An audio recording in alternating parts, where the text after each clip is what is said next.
awareness about the environment. So today we have a host which is the environmental engineer and his name is Satish Panchal.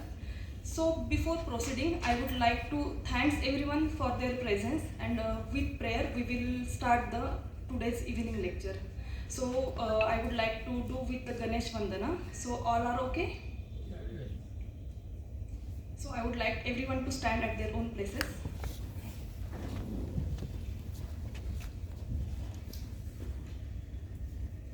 Vakratunda महाकाय सूर्यकोटि समप्रभ निर्विघ्नं कुरु मे देव सर्वकार्येषु सर्वदा.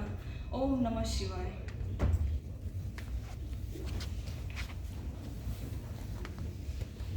So for today's evening, we have a host whose name is Satish Panchal, who is an environmental engineer and sustainability leader with over a 3.5-year decades of experience in industrial environment management, compliance and technological innovation. He did his environmental engineering from LD College of Engineering, which is in Ahmedabad, and he has pioneered AI-driven digital transformation in waste management, treatment, sustainability and ESG integration across diverse industries. So I would like that to give a little information about him, that beyond his executive roles, he is an esteemed mentor, keynote speaker and certified independent director from IICA, MCA, Government of India, as well as WDC Director Institute, which is in Pune, who shares his expertise in sustainability, AI and digital transformation. He also has been a driving force in national and international environmental forums, presenting at the APEC conference and judging sustainability. As the founder of Satsang Enviro Advisor, he continues to drive impactful change by offering strategic advisory services in environmental compliance, ISO certifications and digital transformation. So I would like to ask our Dr. Satish Joshi sir, who is the chairman of Institution of Engineers from last few decades in the Vadodara branch.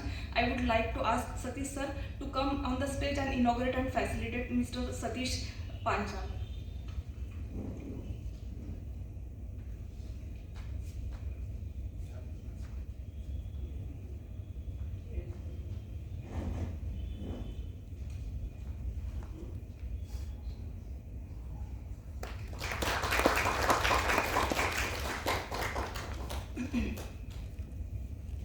Thank you Satish sir, Satish Panchal sir as well as Satish Joshi sir. So now I would like to ask our Satish Panchal sir, who is the host, and he will continue with the today's event.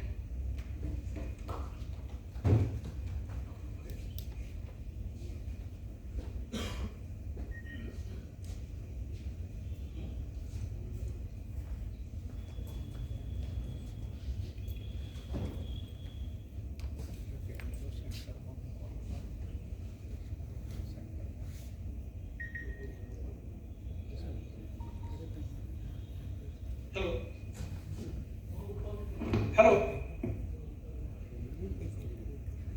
So good evening to everyone and happy World Environment Day. Day खत्म हो गया. But Environment Day is very important event and today is the 51 anniversary.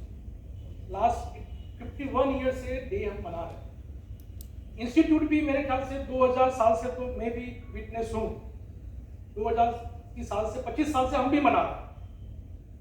So this year very important event held at Korea. वो हर साल कोई ना कोई country को उसको होस्ट किया जाता है. इस वक्त तो ये सेलिब्रेशन के लिए हम इकट्ठा हुए हैं. मतलब सेलिब्रेशन एक चीज अलग है. सेलिब्रेशन मतलब बोलने का है कि सेलिब्रेशन करें, बट ये सीरियस थॉट है. तो मैं कुछ पॉइंट आपके सामने रखूंगा कि भाई ये डे जो हम मना रहे हैं उसका जो थीम है, आज का थीम जो रखा है, हर साल थीम रखते हैं. अगर हम कुछ शेयर करेंगे नेक्स्ट, मैं आऊंगा तब. ये साल का थीम रखा है एंड प्लास्टिक पॉल्यूशन. आप देख रहे हैं कि प्लास्टिक पॉल्यूशन की वजह से इतना सारा इश्यू हो रहा है. 2004, you just imagine Bombay flood. The reason has been put in the parliament. What is the reason? The entire sewage line shot off with the plastic bag.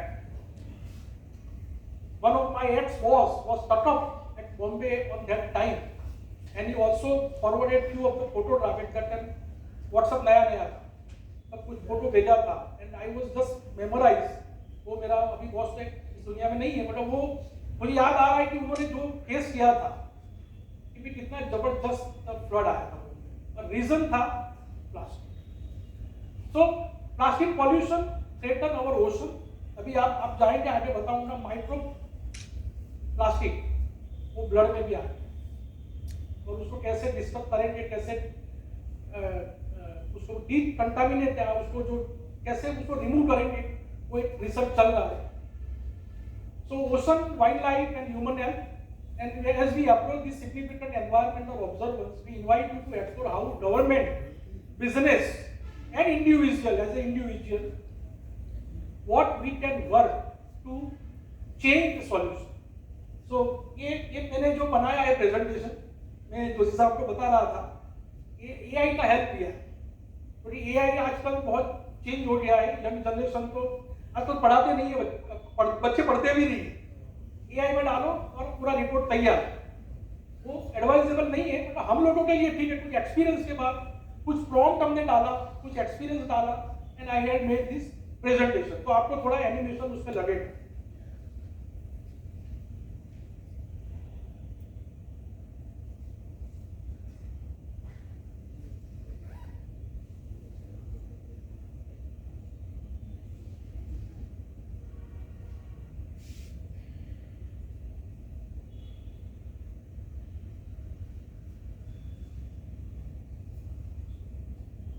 So what are the topic? I am just sharing my experience. History, ये history कहाँ से चालू हुआ? जैसे 51 years मैंने बताया, तो history के लिए कुछ बात करेंगे कि क्या हो गया. Then 2025 थीम का importance. What is the importance of 2025 theme? Plastic का है. What Indian government is doing and what as an individual what we are doing. अच्छा ध्यान दियो. So these are the topic we are going to share or discuss. So 1972 में एक Stockholm में एक conference हुआ. आज से मतलब 53 इयर्स बैक. जो विजनरी लीडर था उनको मालूम था कि आज से 50 साल बाद क्या सिचुएशन होने वाली. तो उन्होंने एक थीम सोचा कि क्या किया जाए एनवायरमेंट के बारे में. और हमारे यहाँ से उस टाइम की प्राइम मिनिस्टर इंदिरा गांधी भी वहाँ गई. एंड देन उन्होंने बहुत कुछ डिस्कस किया कि भाई कैसे कैसे चेंज आ सकता है, आने वाले समय में कितना डेवलपमेंट होने वाला है, पॉपुलेशन एक्सप्लोजन होने वाला है, हाउ वी मैनेज. तो उन्होंने डिसाइड किया कि let us start one day on the name of environment. And 74 से उन्होंने शुरू किया. सो 1974 में जो फर्स्ट हुआ था वो यूनाइटेड स्टेट में हुआ था, और उसका थीम था ओनली वन अर्थ. आजकल आप पेपर में पढ़ते होंगे कि एक अर्थ भी कम पड़ रहा है, और अभी मैं आधे घंटे पहले पढ़ रहा था कि एक जैसा पृथ्वी को पॉल्यूशन किया है, 50 साल बाद हम मंडल को भी पॉल्यूट करने वाला है. तो वो ठीक है, वो स्टोरी है, पर कभी सही हो भी सकता है. And after 1974 there are series of events happen, और इंडिया इज लकी. हमने चार बार हमने ये होस्ट किया है. 1975 में हमने चंडीगढ़ में किया, ये जो होस्ट किया था पूरा, और उसका थीम था ह्यूमन सेटलमेंट.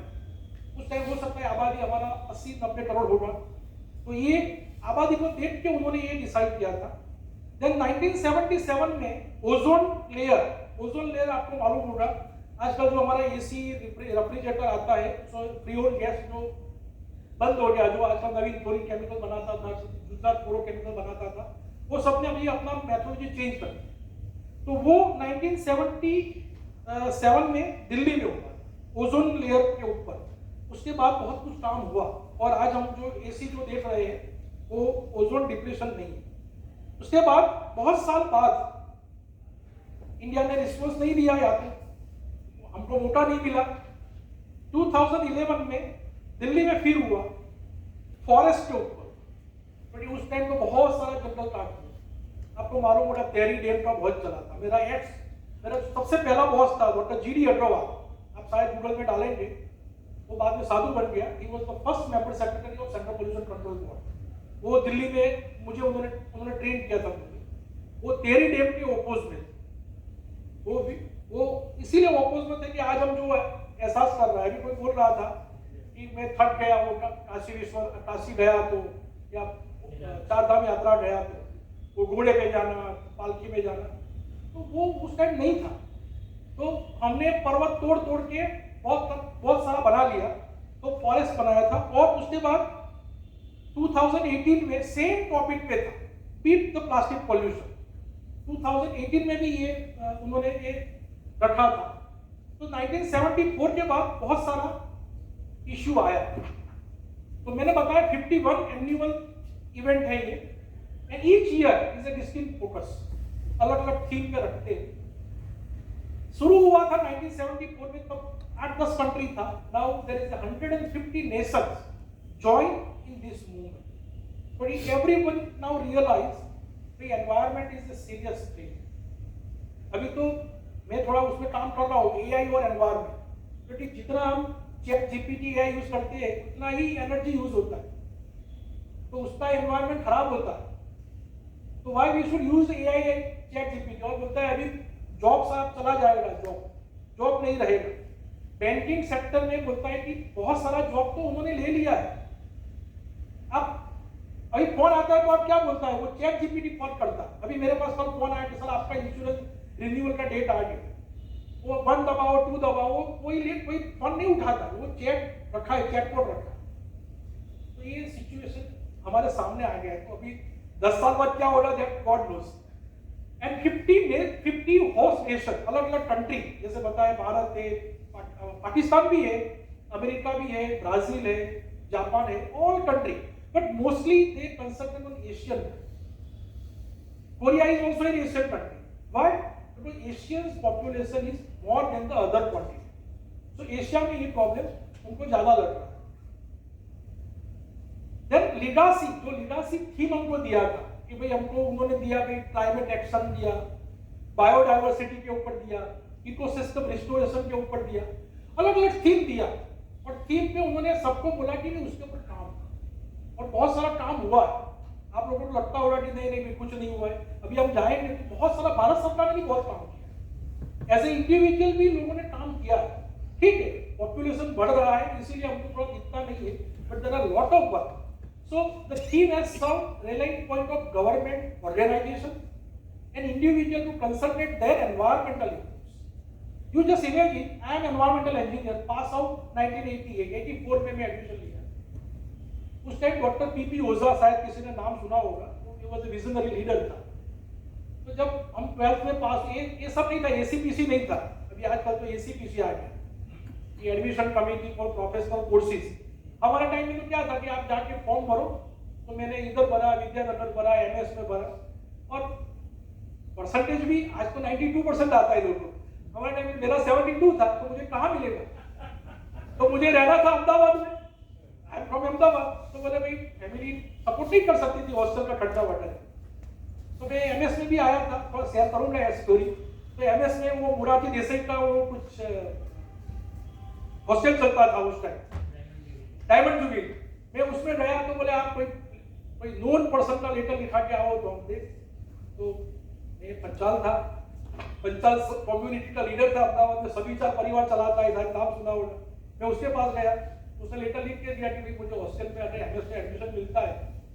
तो बोले नहीं इसका नहीं चलता। तो बाद में मैंने अहमदाबाद में गया। अहमदाबाद में तो सब, उस टाइम भी आईटी का जमाना था, कंप्यूटर तो नहीं आया था, इंफॉर्मेशन टेक्नोलॉजी था और chemical engineering, civil engineering. Narmada की वजह से लोग सिविल में जाते थे। तो एक ब्रांच में मुझे बुलाया कि भाई एनवायरमेंट है, अगर आपको इंटरेस्ट है। बाकी मोड़ा साहब अगर मिलता तो उसने एनवायरमेंट में क्या करें, गुजराती मीडियम में भणेला माणसोने एनवायरमेंट શું ખબર ના હોય, પર્યાવરણ ખબર હોય, અને અત્યારે સ્કૂલોમાં બધું પર્યાવરણ આવવા માંડ્યું છે, અમારી વખતે એવું પણ નહોતું। तो मैं सोचा सर क्या होगा? बोले देखो पास आउट हो जाएगा, जॉब का गारंटी नहीं। मैं बोला सब ऐसा तो क्या करेंगे, ऐसा तो फिर हम तो लोअर मिडिल क्लास के हैं, हमको तो जॉब करना है। बोले ट्राई करेंगे, मिलेगा, कैंपस इंटरव्यू होता है। तो 84, 85, 86, 87 पहला बैच देखा हमने, कोई एडमिशन जॉब तो मिलता नहीं। मैं पास आउट हो गया, 3-4 महीना घर से बोला अभी आप कुछ करो, खर्चा खत्म हो गया। जनरल बड़ा भाई ने बोला कि भाई now time is over, you think over it. तो एक जगह पे कहीं लगा, ऐसा छोटा काम मिला वहां पर, बट उस टाइम पे इंडस्ट्री एनवायरमेंट को कोई प्रेफरेंस नहीं था। No one was thinking for environment. आज हम जो वटवा से वापी बोल रहा है वो उसी का परिणाम है। और हम डॉक्टर ओझा के पास गए कि साहब जॉब दिलाई, और लकीली आई वाज लकीली कि मुझे बोला कि भाई आपको दिल्ली जाना है। दिल्ली कभी गया नहीं था, अहमदाबाद से बाहर निकला नहीं तो दिल्ली जाना था, और दिल्ली में जॉब मिला। एंड देन हम अपने आप आगे बढ़े। तो ये कहने का मतलब क्या है कि जो इंडिविजुअल जो है, इंडिविजुअल एफर्ट्स, उस टाइम उन्होंने सोचा था कि एनवायरमेंट, और उन्होंने बोला कि भाई जॉब नहीं मिलेगा, बट जब जॉब मिलेगा एंड आफ्टर 15-20 इयर्स आपका सैलरी 6 अंकों में होगा। एंड आई वाज लकी, मेरा 6 अंक मतलब था भी, जब रिटायर हो गया तब तक।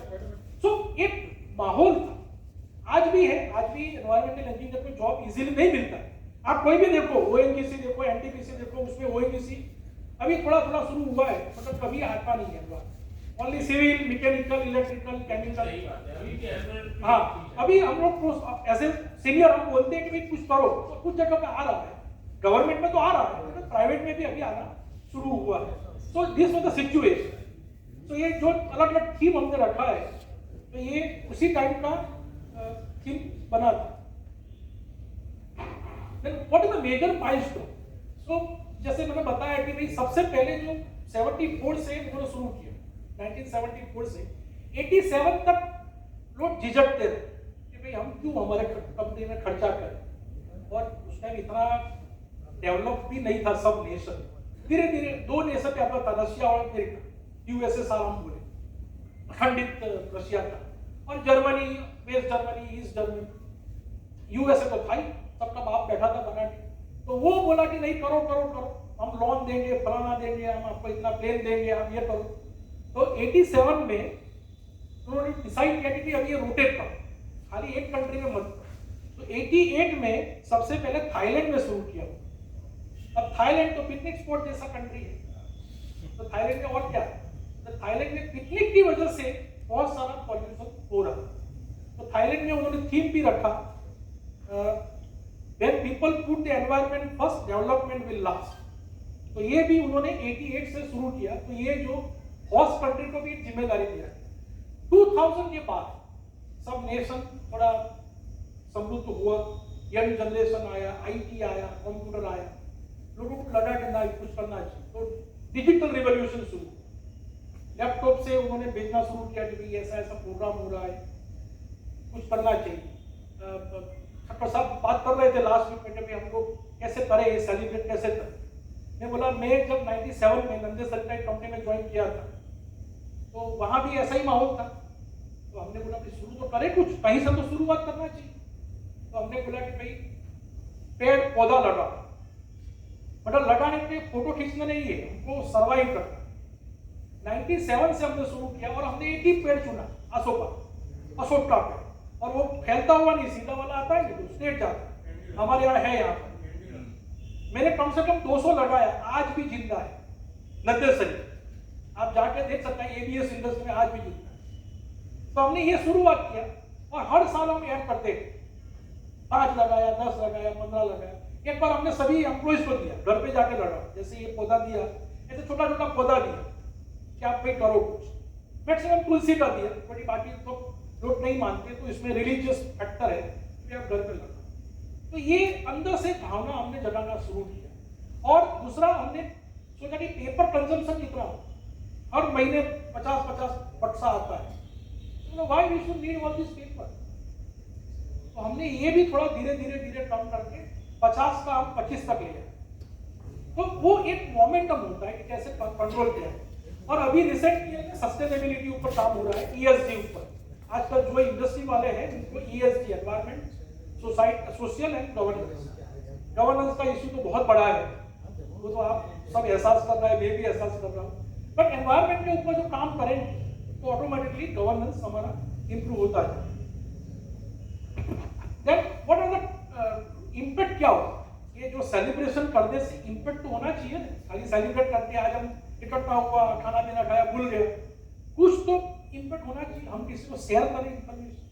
तो वो शुरू हुआ कि भाई पॉलिसी ट्रांसफॉर्मेशन शुरू, एक माउथ मार्केटिंग जैसा हो, एक आदमी ने दूसरे को बोला, दूसरे ने तीसरे को बोला, अल्टीमेटली इलेक्टेड रिप्रेजेंटेटिव के पास गया, इलेक्टेड रिप्रेजेंटेटिव ने असेंबली में, पार्लियामेंट में डिस्कस किया कि भाई there is something need to be done for environmental protection. तो ये पॉलिसी ट्रांसफॉर्मेशन शुरुआत हुआ, डिस्कशन शुरू हुआ। देन मास मोबिलाइजेशन, ये बहुत अच्छा हुआ है। आज शायद आपने पेपर में पढ़ा होगा, अहमदाबाद में एक बहुत बड़ा प्लास्टिक का बेड रखा है, बोतल रखा है, उसमें प्लास्टिक का बेड भरा है, टाइम्स ऑफ इंडिया, गुजरात, हर जगह पेपर में आ जा रहा है। एक इंपैक्ट बता रहा है कि आपका प्लास्टिक का बेड कहाँ जा रहा है। सो ट्राई टू अवॉइड, देखो हर जगह में अवॉइड नहीं कर सकते, बट जहां पॉसिबल है वो करना चाहिए। तो mass mobilisation, million peoples active, not only India, every country. Then internal cooperation, मतलब एक दूसरे डिपार्टमेंट से बात करना शुरू किया। पहले एक दूसरे डिपार्टमेंट बात नहीं करते, देन दे स्टार्टेड, एक कंट्री दूसरे कंट्री से बात करने लगी कि मेरे यहाँ एनवायरमेंट प्रॉब्लम। शायद आपको मालूम होगा कि बहुत सारा जो ह्यूमन वेस्ट है, सैनिटरी नैपकिन वगैरह सब इंडिया आता है, अमेरिका से स्टीमर भर भर के इंडिया आता है। आपको अनुमान नहीं होगा कि ये कैसे आता है, but after 89 hazardous waste management rules बनाया, उसमें लॉ बनाया कि इसके बाद ये जब भी स्टीमर हमारे पोर्ट पे आएगा तो it has to be inspected, उसके बाद हम अलाउ नहीं। तो ये एक अच्छा मोमेंट हुआ। अभी अफ्रीका में जा रहा है, आपको मालूम शायद पढ़ा होगा, ये जो क्रिसमस ट्री होता है अमेरिका में बहुत मानते हैं, रशिया में बहुत मानते हैं, सब प्लास्टिक होता है। जैसे ही क्रिसमस खत्म हुआ, 5 दिन 6 दिन, 2-3 जनवरी को सब स्टीमर भर के चाइना गया। It is big recycling industry in China.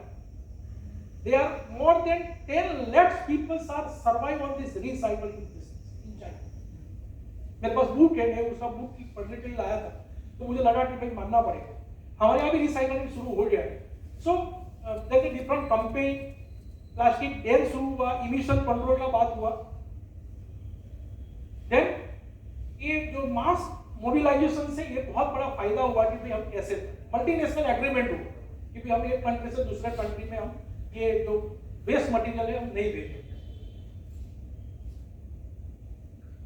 Why world environment day is important? So 3 point में बताया। अवेयरनेस, एक तो अवेयरनेस करना बहुत जरूरी है। आज तो स्कूल से आ गया, स्कूल का बच्चे को भी मालूम है कि एनवायरनमेंट सब्जेक्ट है, वाटर पॉल्यूशन पढ़ाया जाता है, गंदगी नहीं करना पढ़ाया जाता है, अच्छा बात है। एजुकेशनल कैंपेन, वो भी एक यूनिवर्सिटी में, स्कूल कॉलेज में होता है।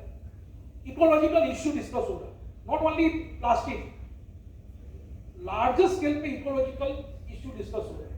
एक्चुअली इंडिया में तो शायद इंदिरा गांधी ने उस कॉन्फ्रेंस में एक स्टेटमेंट दिया था कि don't teach environment to Indian, we are so environmentally conscious.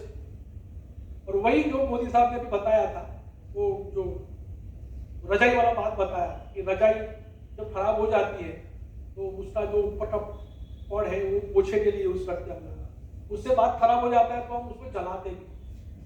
तो there is no wastage in India.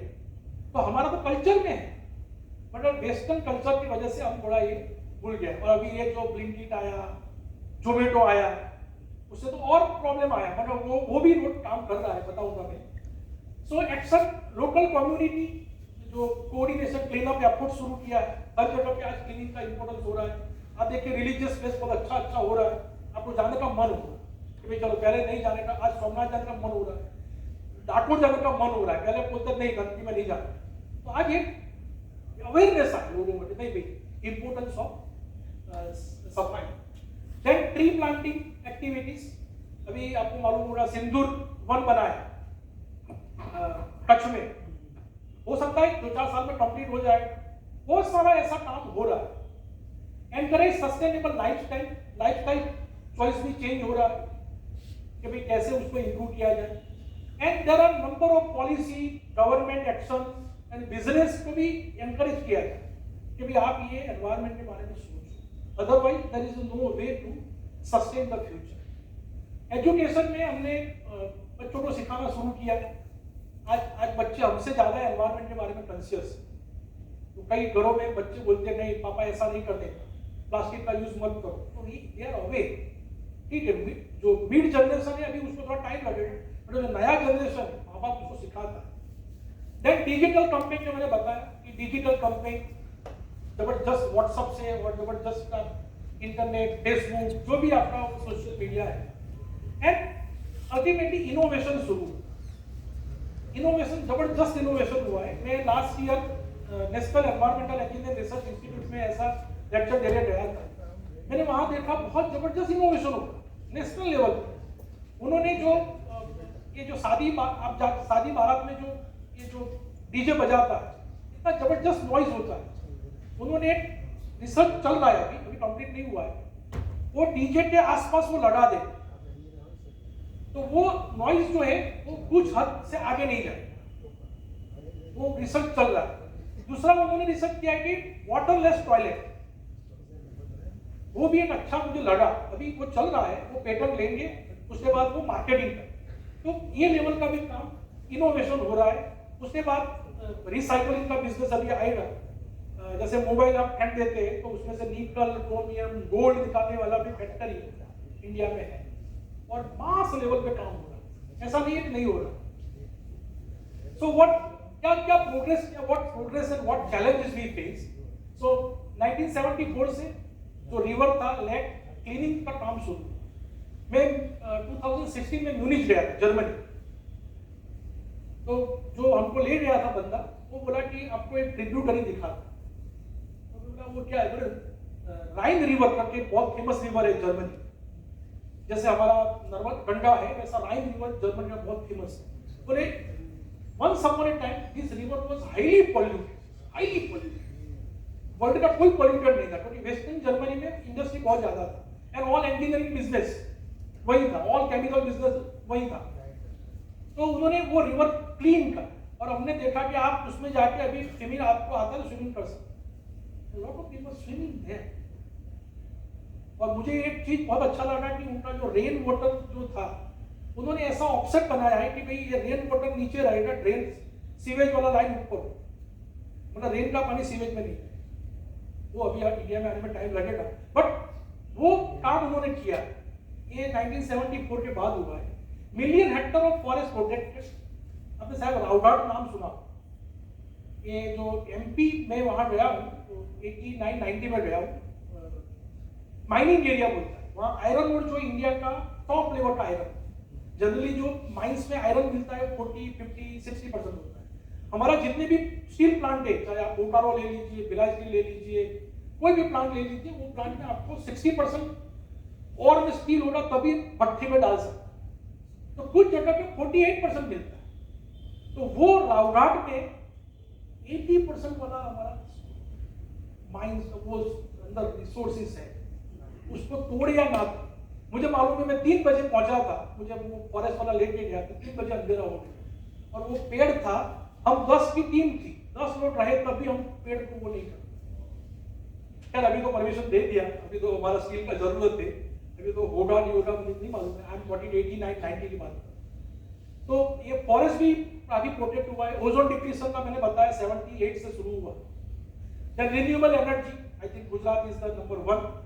Solar energy, wind energy, हम लोग टॉप है आज, और अभी और भी हो रहा, तो ये it's a good sign. Public awareness and engagement of environmental issues. Challenges क्या है? प्लास्टिक पॉल्यूशन एक चैलेंज हो गया, बट प्लास्टिक के बिना हमारा जीवन तो अधूरा है, ऐसा लगता है। तो उसको कैसे किया जाए, तो this is the most challenge. और ओशन तक चला, all ocean has acidification and all marine life has been affected by the plastic pollution. Climate change हुआ, that is a very dangerous. आपने अभी 2 दिन पहले देखा स्विट्जरलैंड में पूरा हिमशिला नीचे दिया, पूरा गांव बर्बाद, पूरा हिमशिला। अब सोचो इतना फ्लड आया, पूरा गांव, वो उन्होंने पहले प्रोटेक्शन ले लिया था, उनको मालूम था कि कुछ मूवमेंट हो रहा है। आजकल सैटेलाइट से बहुत सारा इमेज मिल जाता है। तो वो भी क्लाइमेट हुआ। Biodiversity, there is a very serious extinction, there are lot of species गायब। हम लोग, हमारा संस्कृत में होता है 84 लाख का आपको जन्म होतो, 84 लाख जीवो હતા। અત્યારે કેટલા છે ખબર? 10-12 લાખ તો જતા જ રહે છે। तो ये जीवो अपना संस्कृति नो भाग होता। Air pollution, Delhi best example, कि air pollution day by day बढ़ रहा है। And water scarcity, this is a very serious issue in coming month or coming year. ये कैसे हम कंट्रोल करें वो भी हमको सोचना है. So these are the challenge. What is the platform? क्या प्लेटफॉर्म हमको दिया वर्ल्ड एनवायरनमेंट डे ने? क्या प्लेटफॉर्म? सो एक तो United Nation environment programme, this is top body covering 150 countries, और कंट्री का टॉप जो मुखिया है वो जाता है, जैसे हमारे प्रधानमंत्री जाते हैं या जो भी उनका नॉमिनेट आदमी जाता है. सो सेंट्रल लीडरशिप डिस्कस करता है कि what are the problem in my country, how you can help us, how we can help you. Then global network बना, this is very important. Globalisation अलग चीज है, ग्लोबल नेटवर्क बना है कि I have this problem, you have this problem, let us come together and solve so we can help each other. And cross border collaboration, भाई मैं इस मामले में कोई मिलिट्री एक्शन नहीं लेना है, इस मामले में हमको पर्यावरण के बारे में हमें सोचना है. So these are the 3 important. And civil society, जो हमारा जो सिविल सोसाइटी एनजीओ है, उन्होंने भी बहुत अच्छा काम किया है कुछ जगह पर, वो हम बाद में देखेंगे. So this year Republic of Korea में हो रहा है, साउथ कोरिया में हो रहा है, नॉर्थ कोरिया में नहीं हो रहा है, साउथ कोरिया में हो रहा है. बट नॉर्थ कोरिया अलग है, बट कल्चर सेम है दोनों. तो साउथ कोरिया में ये जो उन्होंने जो कल्चर है, उन्होंने कल्चर ने कोलैबोरेट किया है एनवायरनमेंट थीम के लिए, और उन्होंने ग्लोबल मैसेज छोड़ा. वो शायद आज शाम को मिलेगा, अभी टाइमिंग की वजह से आपको पता नहीं चलेगा, बट वो मैसेज मिलेगा. देन उन्होंने एक अच्छा एग्जीबिशन रखा है आज जो साउथ कोरिया में, innovative product. But south Korea is also a developed nation, वो हमसे कुछ कई गुना ज्यादा है, और इंजीनियरिंग में भी मास्टर है. एलजी प्लांट वहीं से आता है. तो वो कैसे वो एनवायरमेंट फ्रेंडली प्रोडक्ट बनाया जाए, वो उनका उन्होंने शोकेस किया है. और कुछ उनका कॉन्फ्रेंस भी होने वाला है, वो जो हमारे यहाँ से भी कुछ जाएंगे. तो regional leadership, particular Asia Pacific region, rapid development हो रहा है, एकदम रैपिड डेवलपमेंट हो रहा है. डेंस पॉपुलेशन, हमारा पॉपुलेशन बढ़ रहा है. And create a unique environmental pressure, specially regarding plastic pollution in marine ecosystem. ये मराइन इकोसिस्टम के ऊपर हम लोग तो हो सकता है जो फिश खाते होंगे उनको तो बहुत बड़ा सीरियस इश्यू आने वाला है. But fishing industry is also facing a lot of problem. और आप अनुमान नहीं करेंगे, फिशिंग इंडस्ट्री में कम से कम इंडिया में 2 करोड़ लोग निर्भर करते हैं. इंडिया में 2 करोड़ लोग उसके ऊपर है. आप मान लो बंद हो जाए क्या हो, तो हम कुछ बंद नहीं कर सकते, बट अब उसमें कैसे एनवायरमेंट फ्रेंडली बनाया जाए वो देखें. सो 2025 थीम, उसका जो नाम दिया है and plastic pollution. Global call है, ये कोई एक कंट्री का नहीं है, इससे ऑल 150 नेशन. इंक्लूसिव अप्रोच, मतलब not only a school level programme, college level programme, all level जहां भी आपको मौका मिले ये प्रोग्राम करो. सोसाइटी में भी कर सकते, चाहे वो थोड़ा लेक्चर रखो, प्लांटेशन करो, समझाओ कि भाई as soon as possible avoid the plastic. Then business, individual, बहुत सारा इंडस्ट्री ने आज फंक्शन किया होगा, हम लोग भी एसोसिएशन कर रहा है. सॉल्यूशन क्या करना है? Practical and implementable alternatives. हम ऐसा नहीं मतलब प्लास्टिक बंद कर, प्लास्टिक बंद की नहीं पाएंगे, अवॉइड करो जहां पॉसिबल है, अवॉइड करो. And addressing production, consumption and disposal. जो प्रोडक्शन हो रहा है उसको कैसे कंट्रोल किया जाए, कंजम्पशन कैसे मिनिमाइज किया जाए, अल्टरनेट क्या ढूंढा जाए, वो थीम के ऊपर ये लोगों ने काम किया है. So it's a decisive moment और global fight against our most pervasive environmental threat. So this is the most important threat. Water तो है ही, but this is the most important threat created by our own habits. So why plastic pollution क्यों उन्होंने select किया? तो उन्होंने decide, सब country से data बन रहा है, और उन्होंने सोचा कि there are 400 million tons annual production of plastic. 400 million. 1 million means 10 lakhs. So 40 into 400 into 10 lakhs, इतना जबरदस्त टन प्रोडक्शन हो रहा है, चाहे वो बैग हो, चाहे वो कोई भी प्रोडक्ट हो. Out of 400 million tonne, 79% it goes to landfills. अब लैंडफिल साइट तो है ही नहीं, कहाँ बचा है? आप कोई एसोसिएशन, कोई एप्लीकेशन करो गवर्नमेंट में, I need a landfill, government नहीं देता. No land. एक इंडस्ट्रियल एस्टेट में जो पहले से बचा है, बाकी लैंडफिल नहीं है, तो कहाँ डालेंगे? इवन म्युनिसिपल लैंडफिल भी आप जो जम्बुआ में वहाँ है, हम लोग प्रॉब्लम कर रहा है. अहमदाबाद का पिराना में भी प्रॉब्लम हो रहा है. दिल्ली का गाजी में जो देखा है, गाजीपुर में जबरदस्त पूरा पर्वत बना है पावागढ़ जैसा, आप अनुमान नहीं करें. सो आने वाले दिन में ये तो चलने वाला नहीं, तो आने वाले दिन में तो हम तो निकल जाएंगे, हमारे बच्चे, next generation, what they face, क्या हम ऐसा देश देके जाएंगे इनको? तो सबको सोचना है, इनको भी समझाना है। सो 100%, और वो प्रॉब्लम क्या हुआ, 79% तो पढ़ाई है, बाकी जो बचा वो भी पेनिट्रेट होकर अंदर जा रहा है, अर्थ में जा रहा है, चाहे वो सी में जा रहा है, वो चाहे समुद्र में जा रहा हो।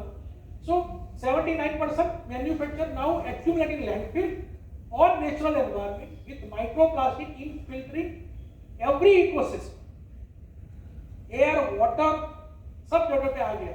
So it's a very serious thought. ये जो यूनाइटेड नेशन, एक पूरा प्रेजेंटेशन यूनाइटेड नेशन से ही मैंने लिया है। सो अर्जेंसी, तो हमको बोलता है कि भाई what is the urgency, health impact, human health के ऊपर है। तो उसमें इन्होंने बताया है कि फूड चेन जो है हमारा, जो फूड चेन वो पूरा कंटामिनेटेड है। जोमोटो से मंगाएंगे, ब्लिंकिट से मंगाएंगे, तो फिर वो तो नेचुरली है, कंटामिनेट होने वाला ही है। तो 85% कंसर्न है पॉल्यूशन का, कंटामिनेशन। ड्रिंकिंग वाटर में भी आ गया, मैक्सिमम तो हम ड्रिंकिंग वाटर प्लास्टिक वाटर नहीं पीते हैं, और प्लास्टिक वाटर फ्रिज में रखता है, गाड़ी में रखते हैं, उसका तो बहुत सारा वीडियो है, गाड़ी में रखने से उसमें से आपको ट्रेसेस निकलता है। तो ये 75% तो अंदर गया, मैं अभी गया, मैं भी गया, आपने भी कंज्यूम किया, मैंने भी किया। देन बोलता है कि भी हाई कार्डियोवास्कुलर इंपैक्ट होता है, हार्ट, हाई बीपी, ये भी रीजन है। अभी रिसर्च चल रहा है उसका ऊपर। Reproductive health risk, this is a very very serious, आने वाले बच्चे में भी ये प्रॉब्लम आ सकती है। एंड देन रेस्पिरेटरी कंसर्न, हम जो श्वास में लेते हैं उसमें भी एकदम टाइनी पार्टिकल्स, जो कैन नॉट आंख से देख नहीं सकते, वो तीसरा नेत्र चाहिए आपको, तो तीसरा नेत्र हमारे पास नहीं है, बट यू जस्ट इमेजिन, ये सब जगह पर ये प्रॉब्लम आया है। तो that's why plastic is a very serious concern. So beat the plastic pollution call, so we need innovative solution. ऐसा मटेरियल हमको ढूंढना है, अल्टरनेटिव ढूंढना है। अब जब इंडस्ट्री में बात करते हैं तो हम बोलते हैं कि भाई, हम मैं मेरा ही एग्जांपल देता हूँ, पहले हम 25 kg की बैग में मटेरियल भरते थे, तो हमने 98 की बात कर, हम लोगों ने बहुत सारा, वो जर्मन आया, what why we are doing all this thing, हम जो एलजी को बेचते थे, बीपीएल को बेचते, 25-25 kg का बैग में बेचते थे। तो what nuisance are doing, make jumbo bag, तो हम 1 टन का जंबो बैग, तो हमारा 40 बैग तो ऐसे ही खत्म हो गए। 98 में हमने एक किया। तो आप सोचिए, हर जगह पे इनोवेटिव सॉल्यूशन लाना। Then behaviour change, this is very important, and that is next to impossible. Behaviour change जो करना है ना, वो नेक्स्ट टू इम्पॉसिबल है।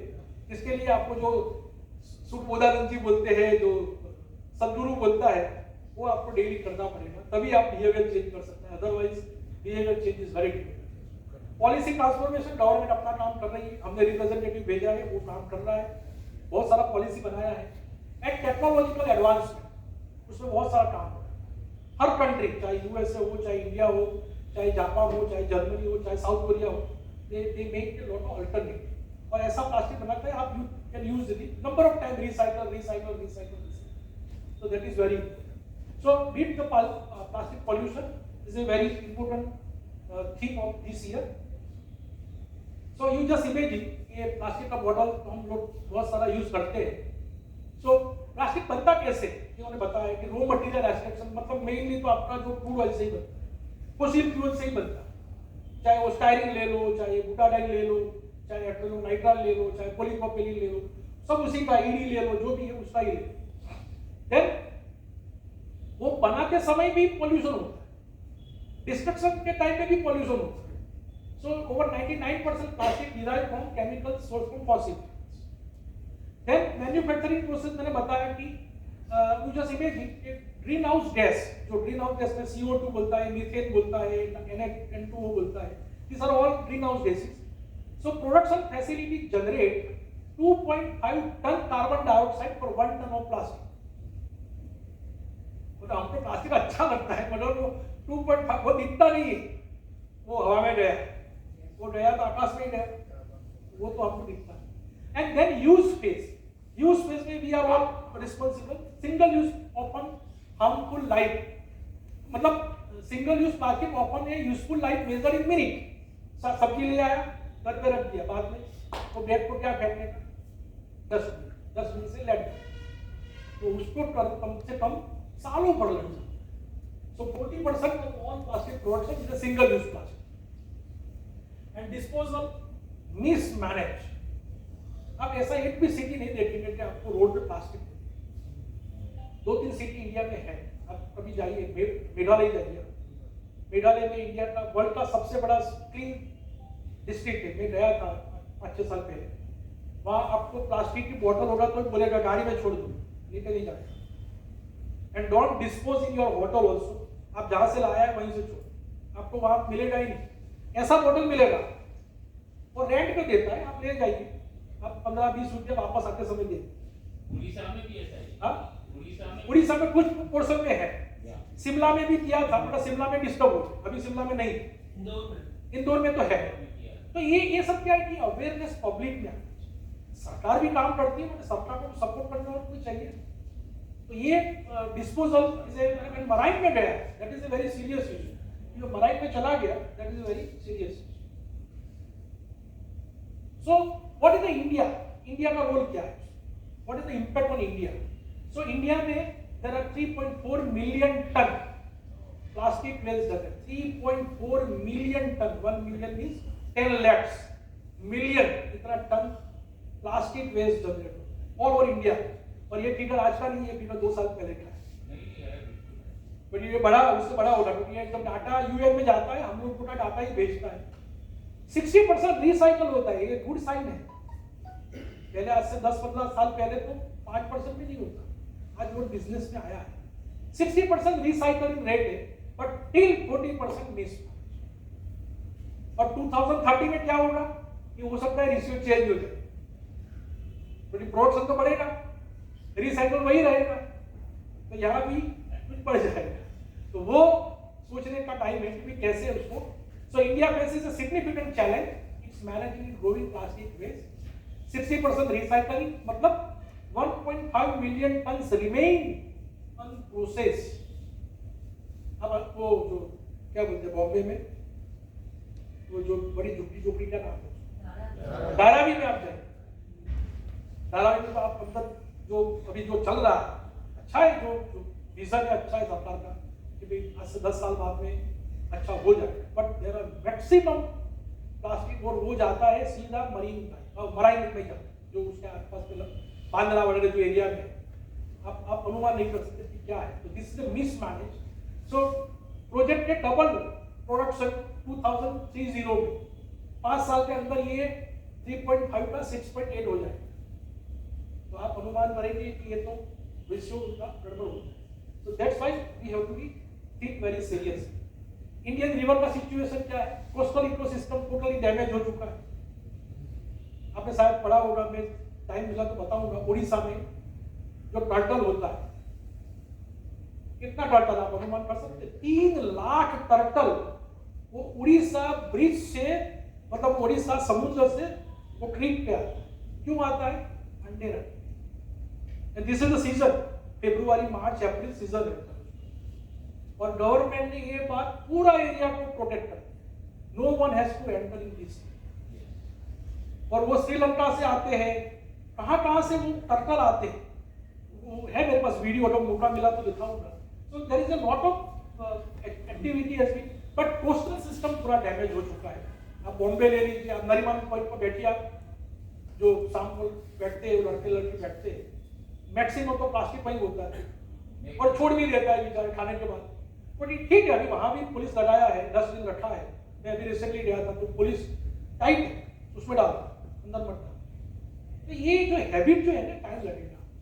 रिवर कंटामिनेशन, गंगा का हमने देखा, गंगा में 1,15,000 टन प्लास्टिक गंगा से ओशन में जाए। हम गंगा को माता मानते हैं, मगर वो जो भी रिलीजियस जो है, body, dead body, half dead body, फूल, प्लास्टिक सब अंदर जाता है एंड डेली वो क्लीनिंग करता है। अभी तो बहुत अच्छा किया, कुंभ में बहुत अच्छा काम हुआ है। तो मैंने बताया fishing community along the India 7,500 kilometre coastal line report declining catches and nets increasing filled with plastic waste instead of fish. जब नेट डालते हैं तो फिश नहीं आता है, प्लास्टिक का बॉटल आता है, तो बेचारे उनका कुछ रेवेन्यू नहीं रहता है। तो वो उसमें मैंने कहा 2 करोड़ लोग है नीड ना, उसके ऊपर सर्वाइवल है, कहाँ जाए? एआई जॉब ले रहा है आपका, प्लास्टिक आपका जॉब ले रहा है, क्या होगा? तो बहुत आने वाला समय में हमको सोचना पड़ा, तो इकोनॉमी पूरा डिस्टर्ब हो जाता है। So what is the India's policy? India's policy. So government has think over it. Our representative discuss in all the assemblies and parliament. And 2016 में plastic waste management rules enact parliament ने enact कर दिया, राष्ट्रपति ने sign कर दिया। So 2016 आज 11 साल से और 9 साल से हमारे देश में लॉ है। Nobody knows the law है, लॉ भी है। Then 2019 में प्रधानमंत्री ने खुद सिंगल यूज प्लास्टिक का एक कैंपेन चलाया। उन्होंने बोला था कि आप single use plastic use avoid करो, पॉसिबल है तो रिसाइकल वाला यूज करो, सिंगल यूज आप अवॉइड करो। देन 2022 में टारगेट रखा गया, बट कुछ रिजल्ट नहीं मिल रहा है, तो अच्छा है उसका रिव्यू होता है साल वाले साल, जो डिपार्टमेंट है सीपीसीबी मिनिस्ट्री, एंड उसमें कुछ टारगेट दिया गया कि ये साल में आपको इतना कम करना है, ये साल में ये स्टेट को कम करना है, आप इतना अवेयरनेस लाइए, इतना फंड दीजिए गवर्नमेंट को, बजट में इतना अनाउंसमेंट कीजिए। एंड देन 2021 से 2021 पॉलिसी रिफाइनमेंट, अगर मान लो कि पॉलिसी में कुछ गड़बड़ है, कुछ उसमें चेंज करना है, कुछ सजेशन आता है, तो वो भी ये काम हमारा चल रहा है। तो सब comprehensive strategy address manufacturing, distribution, usage and disposal of the plastic product. So हमारा इकोनॉमी भी डिस्टर्ब ना हो, क्योंकि 140 करोड़ लोगों को हमको संभालना है। Then ministry of forest and environment ने क्या किया? So it's a central government department and agency, climate change serve as a nodal agency coordinating India's national response on plastic pollution, जो यूनाइटेड नेशन में जो रिपोर्ट देना है, बात करना है। It develop policy framework, draft legislation and establish implementation guideline for state also, कि गुजरात, महाराष्ट्र, उड़ीसा, मध्य प्रदेश, दिल्ली, सबके लिए वो ड्राफ्ट बनाता है। Then this draft has to be discussed and approved by the state, whatever the elected government, उसको approve। Central pollution control board वो एक agency है जो मॉनिटर करे कि हमने लॉ बनाया, लॉ इंप्लीमेंट हो रहा है कि नहीं हो रहा है, वो रेगुलेशन नहीं हो रहा तो उसके ऊपर एनफोर्समेंट लगाता है, पेनाल्टी लगाता है, उसको समझाया जाता है कि you can change the method. And जहाँ इंटरनेशनल रिप्रेजेंटेशन की बात आती है तो इंडियन गवर्नमेंट की तरफ से मिनिस्ट्री ऑफ एनवायरनमेंट पूरा उसको सपोर्ट करती है और हमारा व्यू रखती है कि इंडिया में we are facing this problem. तो 2016 में जो बनाया हमने उसको 2021 में अमेंड भी की। ये अच्छी बात है कि अमेंडमेंट हो रहा। तो उसमें थिकनेस जो था पहले 50 माइक्रोन थिकनेस था, अभी उन्होंने बढ़ा दिया कि 75 माइक्रोन वाला जो होगा वो सिंगल यूज प्लास्टिक किया बताया जाए और widely implemented across all the state. Single use prohibition, phase ban on specific item जैसे स्ट्रो, कटलरी, पैकेजिंग आइटम, धीरे धीरे उसको बंद किया है। आज आप कोई मॉल में जाता है तो आपको बताया जाता है कि सब आपको बैग चाहिए तो आपको 10 रुपए लगेगा, और मोस्टली ऑल मॉल्स आपको कागज का। सो that is also very important. So change हुआ, देन उसको पार्शियल इंप्लीमेंटेशन मोड पे रखा है, वो हो रहा है, तो धीरे धीरे अवेयरनेस आएगा। Extended producer response, this is a very very important. जो प्लास्टिक की जैसे कोई फ्रिज बनाता है, एसी बनाता है, उसको भी ये लागू हो गया कि manufacturer are responsible for establishing collection system. वो जो अमेरिका का कंसेप्ट क्या, यूज एंड थ्रो, अभी वही अमेरिका में रेगुलेशन फॉर रिपेयर का कंसेप्ट आ, अभी ये ट्रम्प लाएगा जब उनका जो संसद पार्लियामेंट का सेशन होगा, अभी चल रहा है कि राइट टू रिपेयर।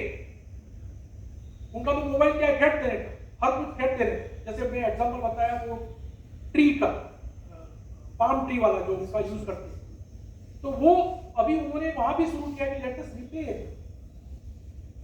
लाइफ तो होगा, नहीं होना चाहिए life. So it is an progressive with registry system and municipal segregation, that is all the municipality has been heavily penalised by the NGT on this issues. All municipal 2000 crore का penalty लगाया, 5000 करोड़ को लगाया, and that amount they use for the cleaning purpose. Not government पैसा नहीं लेती है, उसको बोलो आप उसमें खर्च। सो अभी तक खर्च नहीं किया है, वो उसमें वो कर रहा है। सो 2021 के बाद एक्सटेंडेड प्रोड्यूसर रिस्पॉन्सिबिलिटी में बहुत काम हुआ है। उसमें मैं एक शेयर करूंगा कि ये जो स्टेट का सिचुएशन है, तो महाराष्ट्र में ये single use completely fully implemented हुआ है और फाइन है 25,000। अब पकड़ा गया तो 25,000 देना पड़ेगा। अब कोई कोर्ट में जाएगा तो कोर्ट बोला ठीक है पेमेंट। देन तमिलनाडु तो आपको मालूम है पत्ते में खाते, और आजकल तो मार्केटिंग भी बहुत अच्छा हो रहा है, टीवी में भी आता है। तो फुल्ली इंप्लीमेंटेड 2019 में किया और वहां तो पेनल्टी नहीं है, सीधा धंधा बंद, वायोलेशन क्लोजर। गुजरात में पार्शियली इंप्लीमेंट हुआ है polythene bag certain packing item 2019 में। हमारे यहाँ फाइन का अमाउंट कम है, 5,000 रुपया है। अभी हो सकता है 5 साल हो गया, रिव्यू करेगा, नेक्स्ट असेंबली में उसको 25,000 कर सकता है। दिल्ली में 50,000 फाइन एंड जेल का भी प्रोविजन है। अगर आपने प्लास्टिक बैग स्ट्रो कटलरी डाल दिया रास्ते में, पकड़ा गया तो यू हैव टू पे 50,000 रुपीज। दिल्ली में तो बी केयरफुल जब आप दिल्ली जाते हैं। कर्नाटका में 10,000 है और कर्नाटका में इवन साउथ के स्टेट जो है थोड़ा टाइट है। कर्नाटका में 2016 से किया, बिजनेस शटडाउन कर देता है, 10,000 पेनल्टी। वेस्ट बंगाल में सबसे कम है 500 रुपया और वायोलेशन का 500 2022 से शुरू किया है। हो सकता है अभी उन्होंने अवेयरनेस आना शुरू हुआ है। उत्तर प्रदेश में भी कम है, 2018 से शुरू किया, 1,000 रुपया फाइन है और ज्यादा वो आपका सामान लेके चला जाए। तो ये स्टेट का ये कल का सिचुएशन है, मैं मिनिस्ट्री से लिया, कल का स्टेटस था उसमें। सो स्वच्छ भारत मिशन भी शुरू हुआ, उसमें फ्लैगशिप कैंपेन शुरू किया था प्राइम मिनिस्टर ने। कॉम्प्रिहेंसिव क्लीनलीनेस ड्राइव भी हुआ, प्लास्टिक फ्री के ऊपर फोकस किया कि प्लास्टिक जहां भी हो उसको क्लीन। एक मोमेंट लाया, वो तो इतना बड़ा आदमी होके आपको बता रहा है, ये बताने की बात नहीं है, तो वो खुद कर रहा है। बट क्या है कि ऊपर से आता है तो अच्छा है, नीचे से आ रहा है तो वो टाइम लगता है। तो ये उन्होंने शुरू किया। स्टेट लेवल प्लास्टिक बैन मैंने बताया, जो ये वही बताया कि महाराष्ट्र, तमिलनाडु, सिक्किम में तो 90% बैन। अब सिक्किम में प्लास्टिक की बोतल यूज नहीं कर सकते। हिमाचल प्रदेश में 75% है, कर्नाटका में 65, महाराष्ट्र में 85, सबसे ज्यादा सिक्किम में है और वो टूरिस्ट प्लेस है इसीलिए थोड़ा ज्यादा रखा। इंडियन रेलवे ने बहुत अच्छा किया। आप रेलवे में जब आप अभी वंदे भारत और ये सब में आप जो सफर किया, और मैं 2-3 महीने पहले सफर किया था, मुझे अच्छा लगा। एक तो प्लेटफॉर्म एकदम नीट एंड क्लीन हो गए, एकदम जो पहले गंदगी था, जब स्मेल भी आता था वो तो गया। दूसरा उन्होंने प्लास्टिक फ्री स्टेशन बनाया कि भाई कोई भी स्टेशन पे प्लास्टिक अवॉइड करेंगे तो आपको पेनल्टी लगेगा। वो एक उन्होंने मतलब कटलरी, स्ट्रो, पैकेजिंग, फूड ये सब उन्होंने बंद कर दिया। ऑन बोर्ड इनिशिएटिव मतलब आपको खाना देते हैं ट्रेन में, उसमें भी उन्होंने थोड़ा चेंज किया कि भाई instead of plastic other material use possible है जितना पॉसिबल है। एंड उन्होंने भी रिसाइकलिंग मशीन लगाई कुछ जगह पे, सब जगह नहीं लगाया। 5,000 bottle machine across the major station, जैसे दिल्ली में है, मैं दिल्ली में देखा है, बेंगलोर में देखा है मैंने, तो कुछ जगह पे उन्होंने शुरू किया। So that is a good sign to have some system. तो ये जब आप देख रहे हैं कि ये लाइव है, ऐसे काम हो रहा है, ऐसा नहीं हो रहा है। पॉपुलेशन ज्यादा है, थोड़ा टाइम लगेगा हमारे यहाँ। Then national clean up campaign, ये जो स्वेडिश कंसेप्ट था, ये प्लॉटिंग रिवॉल्यूशन हुआ था। तो वाइल जॉगिंग, तो आपको मालूम होगा वो एक बंदा था, वो जो मैं बताऊंगा उससे मेरे पास है, उन्होंने वर्सोवा ब्रिज था बॉम्बे में, वो उन्होंने खुद शुरू किया था। उसको यूनाइटेड नेशन एनवायरनमेंट ने अवार्ड दिया, 2013 में किया था। And then he took up 50,000 people, और वर्सोवा ब्रिज से पूरा प्लास्टिक उठा के वो बॉम्बे म्युनिसिपल कॉर्पोरेशन को कि आप उसको लैंडफिल में डिस्पोज करो और जो भी प्रोसेस करना है। बट ये ब्रिज मतलब यहाँ नहीं होना चाहिए, बीच पे नहीं होना चाहिए। तो ये शुरू हुआ था, एक कंसेप्ट आया था, इंडिया में भी हुआ उसका। कोस्टल क्लीनअप मैंने जो बताया कि हर जगह पे और कोस्टल क्लीनअप पे प्लास्टिक वेस्ट कलेक्शन का इंप्रूवमेंट हो रहा है।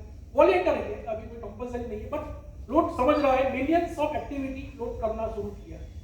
कम्युनिटी मोबिलाइजेशन, जैसे CSR एक्टिविटी है, NGO है, ये प्लास्टिक हॉटस्पॉट बना है, क्योंकि आप ये जहां भी पॉसिबल है तो ये करो। So powerful education to raising awareness about plastic pollution, so ये भी एक कंसेप्ट उन्होंने शुरू किया।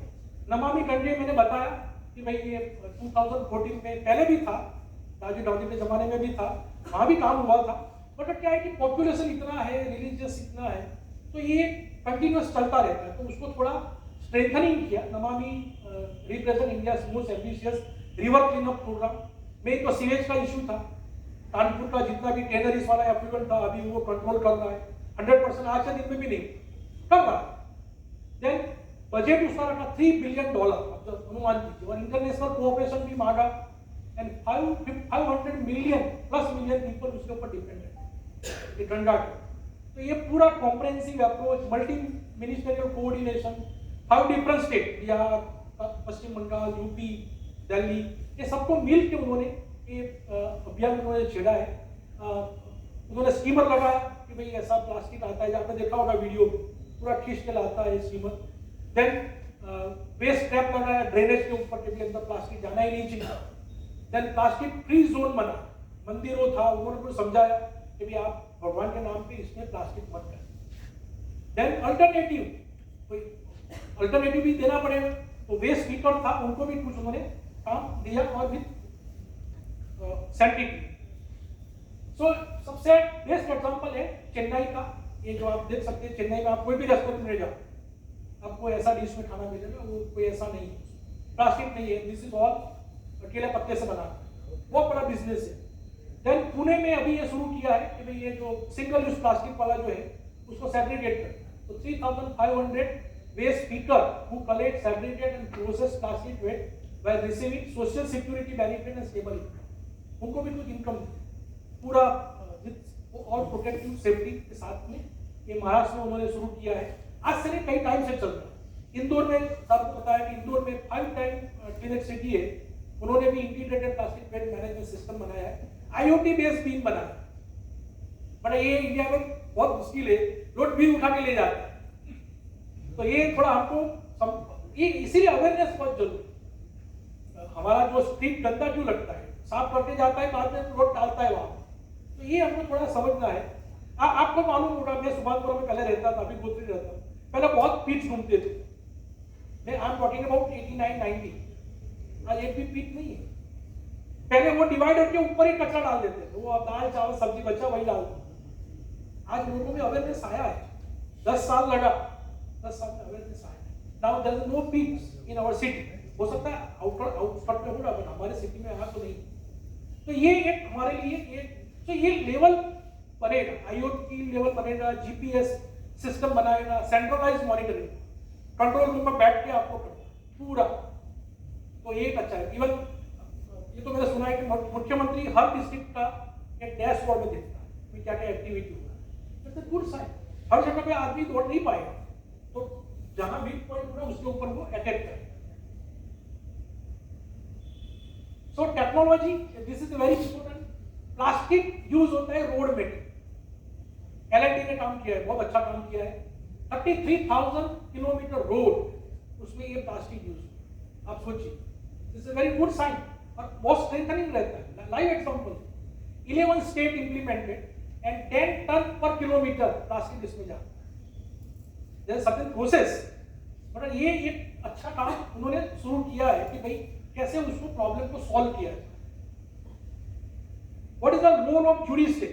क्योंकि अल्टीमेटली बहुत सारा डिफरेंट पार्टी से, डिफरेंट गवर्नमेंट से कुछ प्लस माइनस होता रहता है, तो जुडिशियरी है हमारे। तो जुडिशियल ने भी लैंडमार्क जजमेंट दिया था कुछ लेवल पे कि प्लास्टिक का इशू क्या होना चाहिए। So court ruling establish legal precedence, enforcement order उन्होंने किया, जैसे एनजीटी ने बताया कि भाई काफी पेनल्टी लगाया, प्लास्टिक के लिए भी पेनल्टी लगाया, मॉनिटरिंग कमेटी बनाया, रिटायर्ड जज, एक्सपर्ट्स, हर पार्टी के जो रिप्रेजेंटेटिव है, बहुत सारा कमेटी बनाया, and ultimately PI public interest litigation जो उन्होंने सुना कि भी हमारे एरिया में इतना सारा पॉल्यूशन है, तो Indian judiciary particularly supreme court and national green tribunal has played a critical role in strengthening plastic waste management. ये बहुत सीरियस इशू, और उसमें 140 करोड़ को साथ में लेके चलता है, एक एक्स सोचता है, दूसरा वाई सोचता है, तीसरा जेड सोचता है, सबको साथ में लाके पॉलिसी बना के उसको इम्प्लीमेंट करना, it's not easy job. So 2019 में एनजीटी ने ऑर्डर दिया था, directive comprehensive nationwide implementation of plastic waste, तब से ये सिंगल यूज प्लास्टिक के बारे में बहुत कुछ काम शुरू हुआ। देन कोलैबोरेटिव NGO का भी रोल उसमें है। So strategic partnership, formal agreement between ministry and environmental organization, जो भी organization इंडिया में है, impact assessment, collective collaborative research major research करो, जैसे मैंने नीरी का एग्जांपल दिया, बहुत सारा इंस्टीट्यूट है सेंट्रल गवर्नमेंट, इवन प्राइवेट भी, अभी बताऊंगा, रिलायंस भी बहुत काम कर रहा है। एजुकेशन क्यूरिकुलम सुधारा जाए कि कैसे उसमें more and more on self awareness, वो एक चैप्टर हर क्लास में लाया जाए। एंड कम्युनिटी मोबिलाइजेशन, हर कम्युनिटी को साथ में लेकर चलना, चाहे एक्स हो वाई हो। So anti plastic initiative in India often emerge as a strategic collaboration between government and NGO, like WWF India, Center for Environment and Science Delhi. आज ही मैंने अटेंड किया था, कल मैंने प्रोग्राम अटेंड किया था, बहुत जबरदस्त काम कर रहा है। हर डिस्ट्रिक्ट का उन्होंने डाटा कलेक्ट किया है, फिर क्या क्या प्रॉब्लम है, they are sitting with the NGOs, sitting with like our association, and they got the information and they share with the government कि भी उसमें एक काम बाकी है, एक काम करना है। मेरी क्वेरी है, it should be NGO and government. हाँ, अकेला NGO नहीं, Government and NGO नहीं, NGO and government. NGO and government, yeah, government NGO नहीं, NGO and government, government ऊपर है, NGO उनके साथ में जाकर नहीं, I need to say whatever the work education in the environment sector is just because of NGO. हाँ, NGOs, Government का 10 to 20% या government policy making, policy NGO मतलब आप भी एनजीओ में भी पार्ट ऑफ एनजीओ, कोई तो हम लोग मिले जुले हैं कहीं। सो कॉर्पोरेट इंडिया क्या है, जैसे ईएसजी बताया मैंने, environment, society and governance, social governance. So corporate India में एक तो इंटीग्रेशन विद कॉर्पोरेट गवर्नेंस। अभी आजकल आपको जो 1000 लिस्टेड कंपनी है, जैसे आप एलएनटी ले लीजिए, रिलायंस ले लीजिए, एचयूएल ले लीजिए, कोई भी ले लीजिए बड़ा बड़ा कंपनी, उसको एक जिम्मेदारी दिया है कि आपको BRSR एक आपको रिपोर्ट सबमिट करना है at the end of the year, और उसमें ये पैरामीटर है कि आपने कितना पानी यूज किया, कितना प्लास्टिक यूज किया, कितना इमिशन जनरेट किया, कितने लोगों को आपने नोटरी पे रखा, कितने लोगों को निकाल दिया, कितना टाइम है नोटरी का, तो सब कुछ आपको देना है। वो शुरुआत हुआ है, अभी वॉलेंटरी है, वो आने वाले समय में और कंपल्सरी हो जाए। पैकेजिंग रिवॉल्यूशन हुआ है, आप देखिए पहले वो अमेजोन से मंगा हो, फ्लिपकार्ट से मंगा हो, प्लास्टिक में आता था, आज तक कागज में आता, चेंज तो आया है, मैं भी देखा है, आप भी देखा होगा। देन फाइनेंशियल कमिटमेंट, मतलब CSR फंडिंग जो है, जो कंपनी को जो CSR दिया है, वो भी कुछ पोर्शन आप प्लास्टिक के लिए भी रखो, ऐसा वो सजेशन देता है। आप कलेक्टिवली करो, एसोसिएशन से करो, एक्सेस के बेस पे करो, पर कुछ करो। So extended producer responsibility it is a mandated accident corporate action. ये क्यों आया कॉर्पोरेट एक्सटेंडेड प्रोड्यूसर रिस्पॉन्सिबिलिटी वजह से आया। तो थोड़ा एक एग्जांपल दिखाऊंगा, हिंदुस्तान यूनिलीवर, उन्होंने पैकेजिंग स्ट्रेटेजी चेंज किया है, तो उन्होंने कमिट किया है 2025 तक, मतलब ये एंड तक 100% प्लास्टिक फ्री रिसाइकल मटेरियल उन्होंने कमिट किया है। प्लास्टिक कलेक्शन, जो भी प्लास्टिक होगा वो कलेक्शन का नेटवर्क बनाएगा, किसी के ऊपर नहीं रहेगा, हो सकता है वो कोई वेस्ट पिकअप को अपने रोल पे रखे और वो प्लास्टिक कलेक्ट करेगा। Then circular economy, this is a very hot topic, कि आप जो भी करो वो रिसाइकल करते, एक बार, दो बार, तीन बार चल, वो भी उन्होंने स्टार्टअप विद कोलैबोरेशन में कुछ टाइम पहले मैंने बोला है हमारा इंस्टीट्यूट को कि IIT गांधीनगर हमको एक बार जाना चाहिए। इन्होंने जबरदस्त सर्कुलर इकोनॉमी पर काम किया। IIT गांधीनगर ये इतना बड़ा इंस्टीट्यूट बना है, हमारे यहाँ से 99 किलोमीटर है, बहुत अच्छा काम कर रहा है। तो ये हमको अभी तो ओपन किया है, आप जा सकता है, डोर इज ओपन, आप IIT बॉम्बे जा सकता है, दिल्ली में जा सकता है, आप एसोसिएशन बनाइए 10-12 लोग, आप लेटर लिखिए, they allow you the research laboratory। मैं गया रिसर्च लेबोरेटरी से, मुझे बहुत अच्छा लगा, बच्चे लोग अच्छा काम कर रहे हैं। So this is positive side. And consumer awareness, consumer को भी अवेयर किया है कि भाई आप क्या क्या लेना चाहिए, रिसाइकल मटेरियल लेना चाहिए, प्लास्टिक नहीं लेना चाहिए, कागज ले लीजिए, जो भी। देन टाटा ग्रुप में क्या किया है, टाटा ग्रुप में तो RE इनिशिएटिव करके प्रोग्राम किया है, RE इनिशिएटिव। तो उन्होंने design change, collection system, innovative, removing plastic, lamination from T cartoons, पहले टी कार्टून आता था, उसमें प्लास्टिक था, उन्होंने रिमूव कर दिया, अल्टरनेट मटेरियल लाया, उन्होंने 500 टन बचाया है। आप सोचिए 500 टन बचाया है। टाटा मोटर ने, उन्होंने भी zero waste to landfill certification लिया है, 100% प्लास्टिक वेस्ट जनरेटेड ऑपरेशन, वो भी उन्होंने इनोवेशन करके रिमूव किया है। Then Tata chemicals, the biodegradable polymer and plastic alternative derived from agriculture waste, वो भावनगर में उन्होंने काम किया है, CSRI में भावनगर में। Research innovation include compostable food packaging material made from seaweed, वहां से भी उन्होंने काम शुरू किया। तो ये सब एक्सटेंडेड प्रोड्यूसर रिस्पॉन्सिबिलिटी से शुरू हो रहा है। गवर्नमेंट का काम वही है कि आपको थोड़ा दिया जाए, आप करो। रिलायंस इंडस्ट्री ने उन्होंने बहुत बड़ा, मतलब मेन तो रिलायंस प्लास्टिक ही बनाता है, तो उनको तो बहुत बड़ा काम है, तो उन्होंने रिसर्च एंड डेवलपमेंट शुरू किया है, लीडिंग पेट्रोकेमिकल इनोवेशन। आज नहीं, ये 10 साल पहले किया है। रिसाइकलिंग टेक्नोलॉजी उन्होंने शुरू किया है, ये जो आप रोड में देख रहा है वो उनके यहाँ कुछ रिसर्च हुआ है। बायोगैस अल्टरनेटिव बनाया है, वो भी वो बायोगैस का आपको 10% 5% भी अभी 10 साल लगेगा, बट उन्होंने एक शुरू किया है। सो नागाखामे में उन्होंने 1000 tonne plastic waste annually using advance chemical recycle, तो नागाखामे प्लांट में उन्होंने शुरू किया है। मैं बहुत डिटेल में नहीं जाता हूँ, टाइम लिमिटेड है। इन्फोसिस में मैं इन्फोसिस में 2016 में गया था, कोरोना से पहले कुछ प्रोजेक्ट देखने के लिए गए थे हम लोग।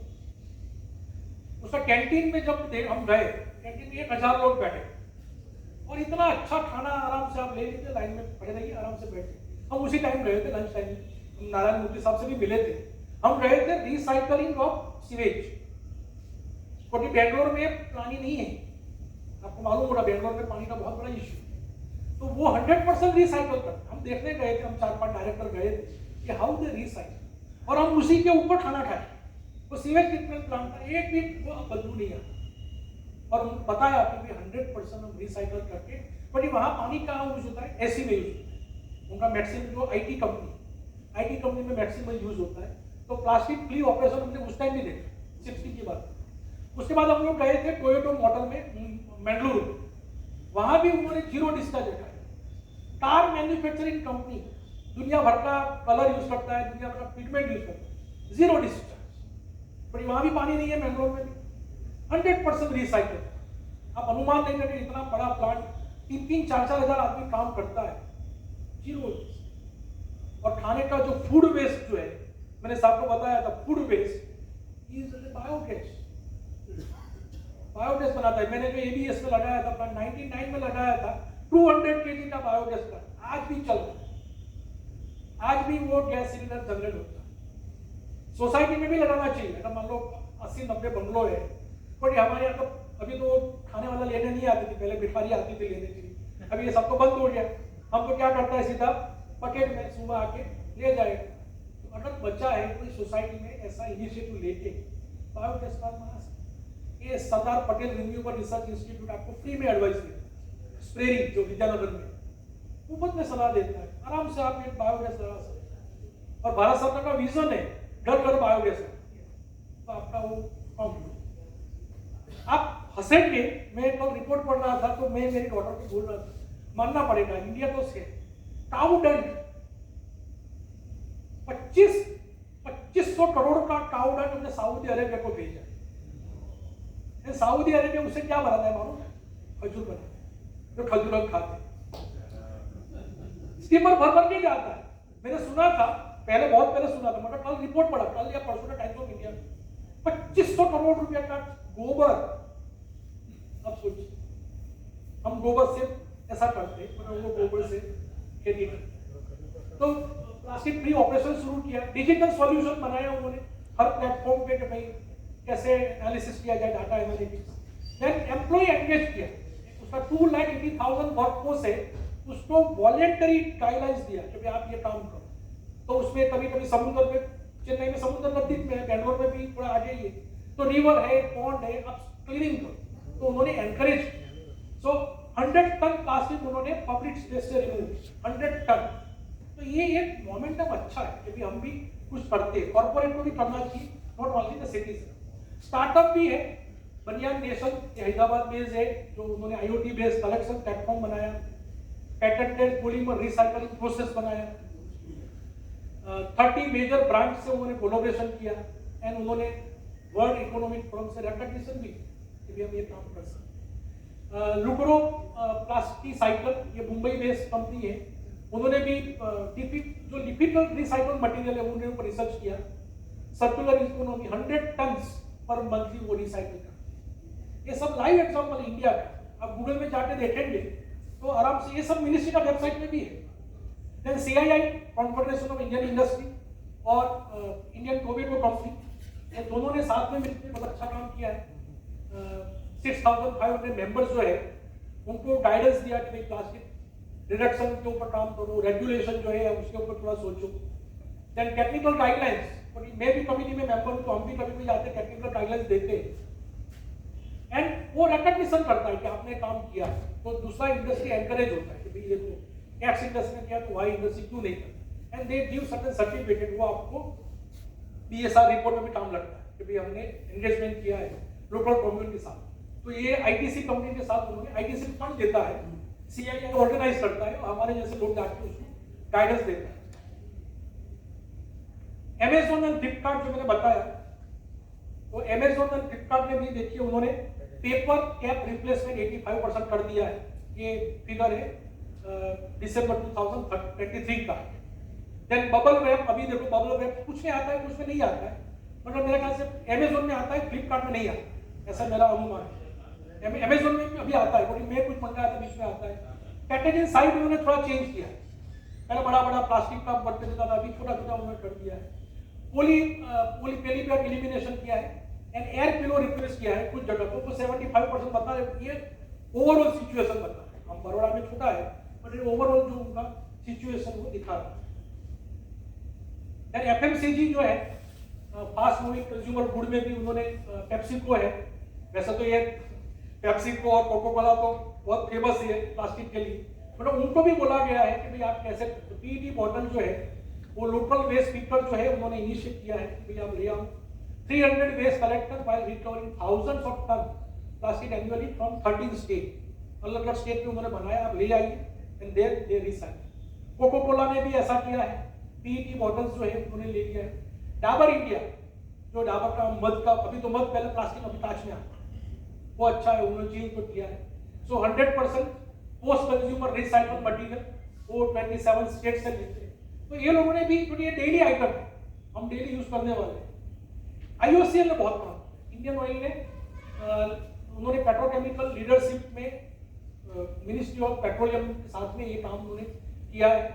बहुत बड़ा R&D उनका फरीदाबाद में चल रहा है, उनका बहुत सारे लोग IIT वाले जो स्टूडेंट्स है उसको उन्होंने एनकरेज किया है और ऐसा मटेरियल बनाता है जो economically viable instead of plastic, वो काम चल रहा है।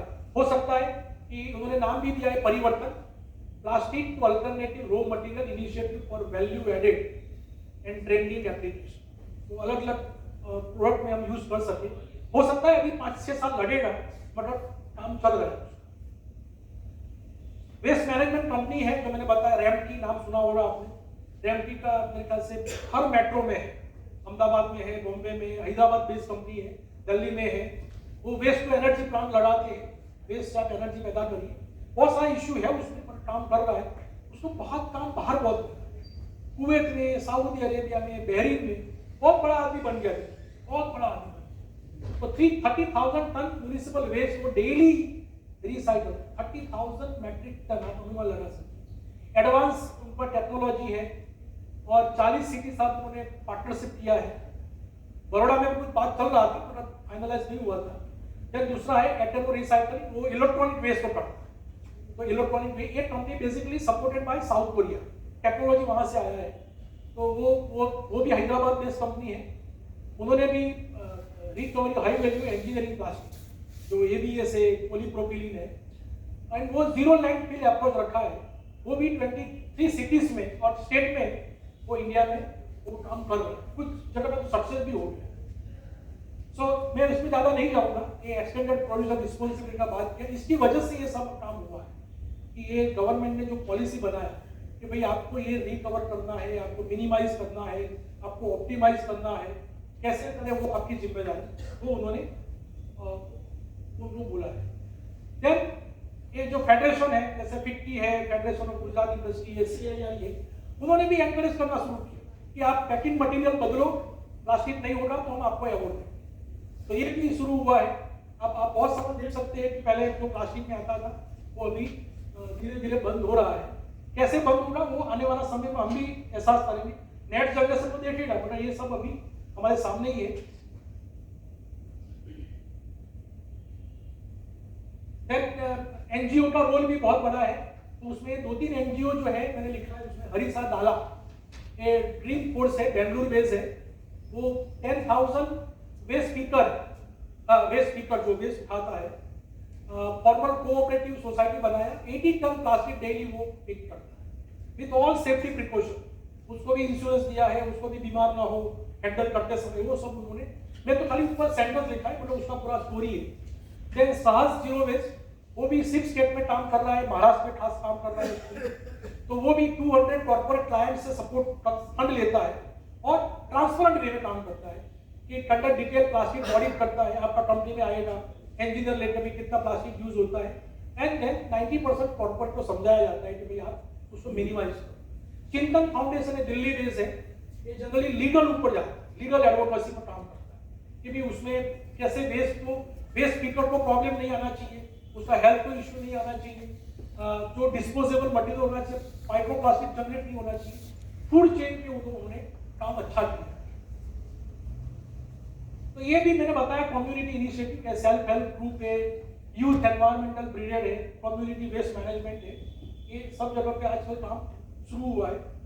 ये कुछ इंस्पिरेशनल स्टोरी है, ये जो तमिलनाडु का है, अल्लापुझा केरला का है।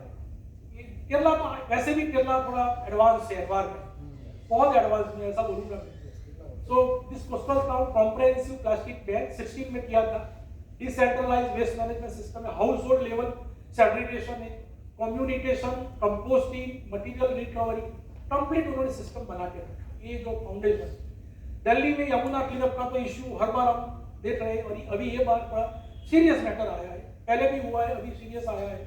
तो वो जो फोम हो जाता है, छठ पूजा के टाइम पे आप देखते होंगे जो टीवी में फोटो दिखाता है कि फोम हो गया, तो वो भी एक सीरियस मैटर है कि भाई, क्योंकि दिल्ली में तो रिवर है ही नहीं, तो दिल्ली से आगे से आता है, दिल्ली में तो सीवेज जाता है, तो वो कैसे उसको किया जाए वो भी करना। सिक्किम का मैंने एग्जाम्पल दिया कि सिक्किम को नंबर 1 बोल सकते हैं अगर प्लास्टिक में। Individual role, what is my role, तो हमारा क्या रहेगा कि भाई collective action create world wide change, हम कलेक्टिव एक्शन करेंगे तो चेंज आने वाला है। सबको थोड़ा ईगो छोड़ के ये काम करना पड़ेगा, at least plastic waste management. Community influence करो, जैसे आज लेक्चर सुना, हम बात करें किसी टॉपिक पे, ऐसा हमने सुना, अवॉइड करो, ठीक है, आज नहीं कल परसों धीरे धीरे उसको समझाया and take responsibility, yes this is my league, I can definitely control, तभी ये होगा।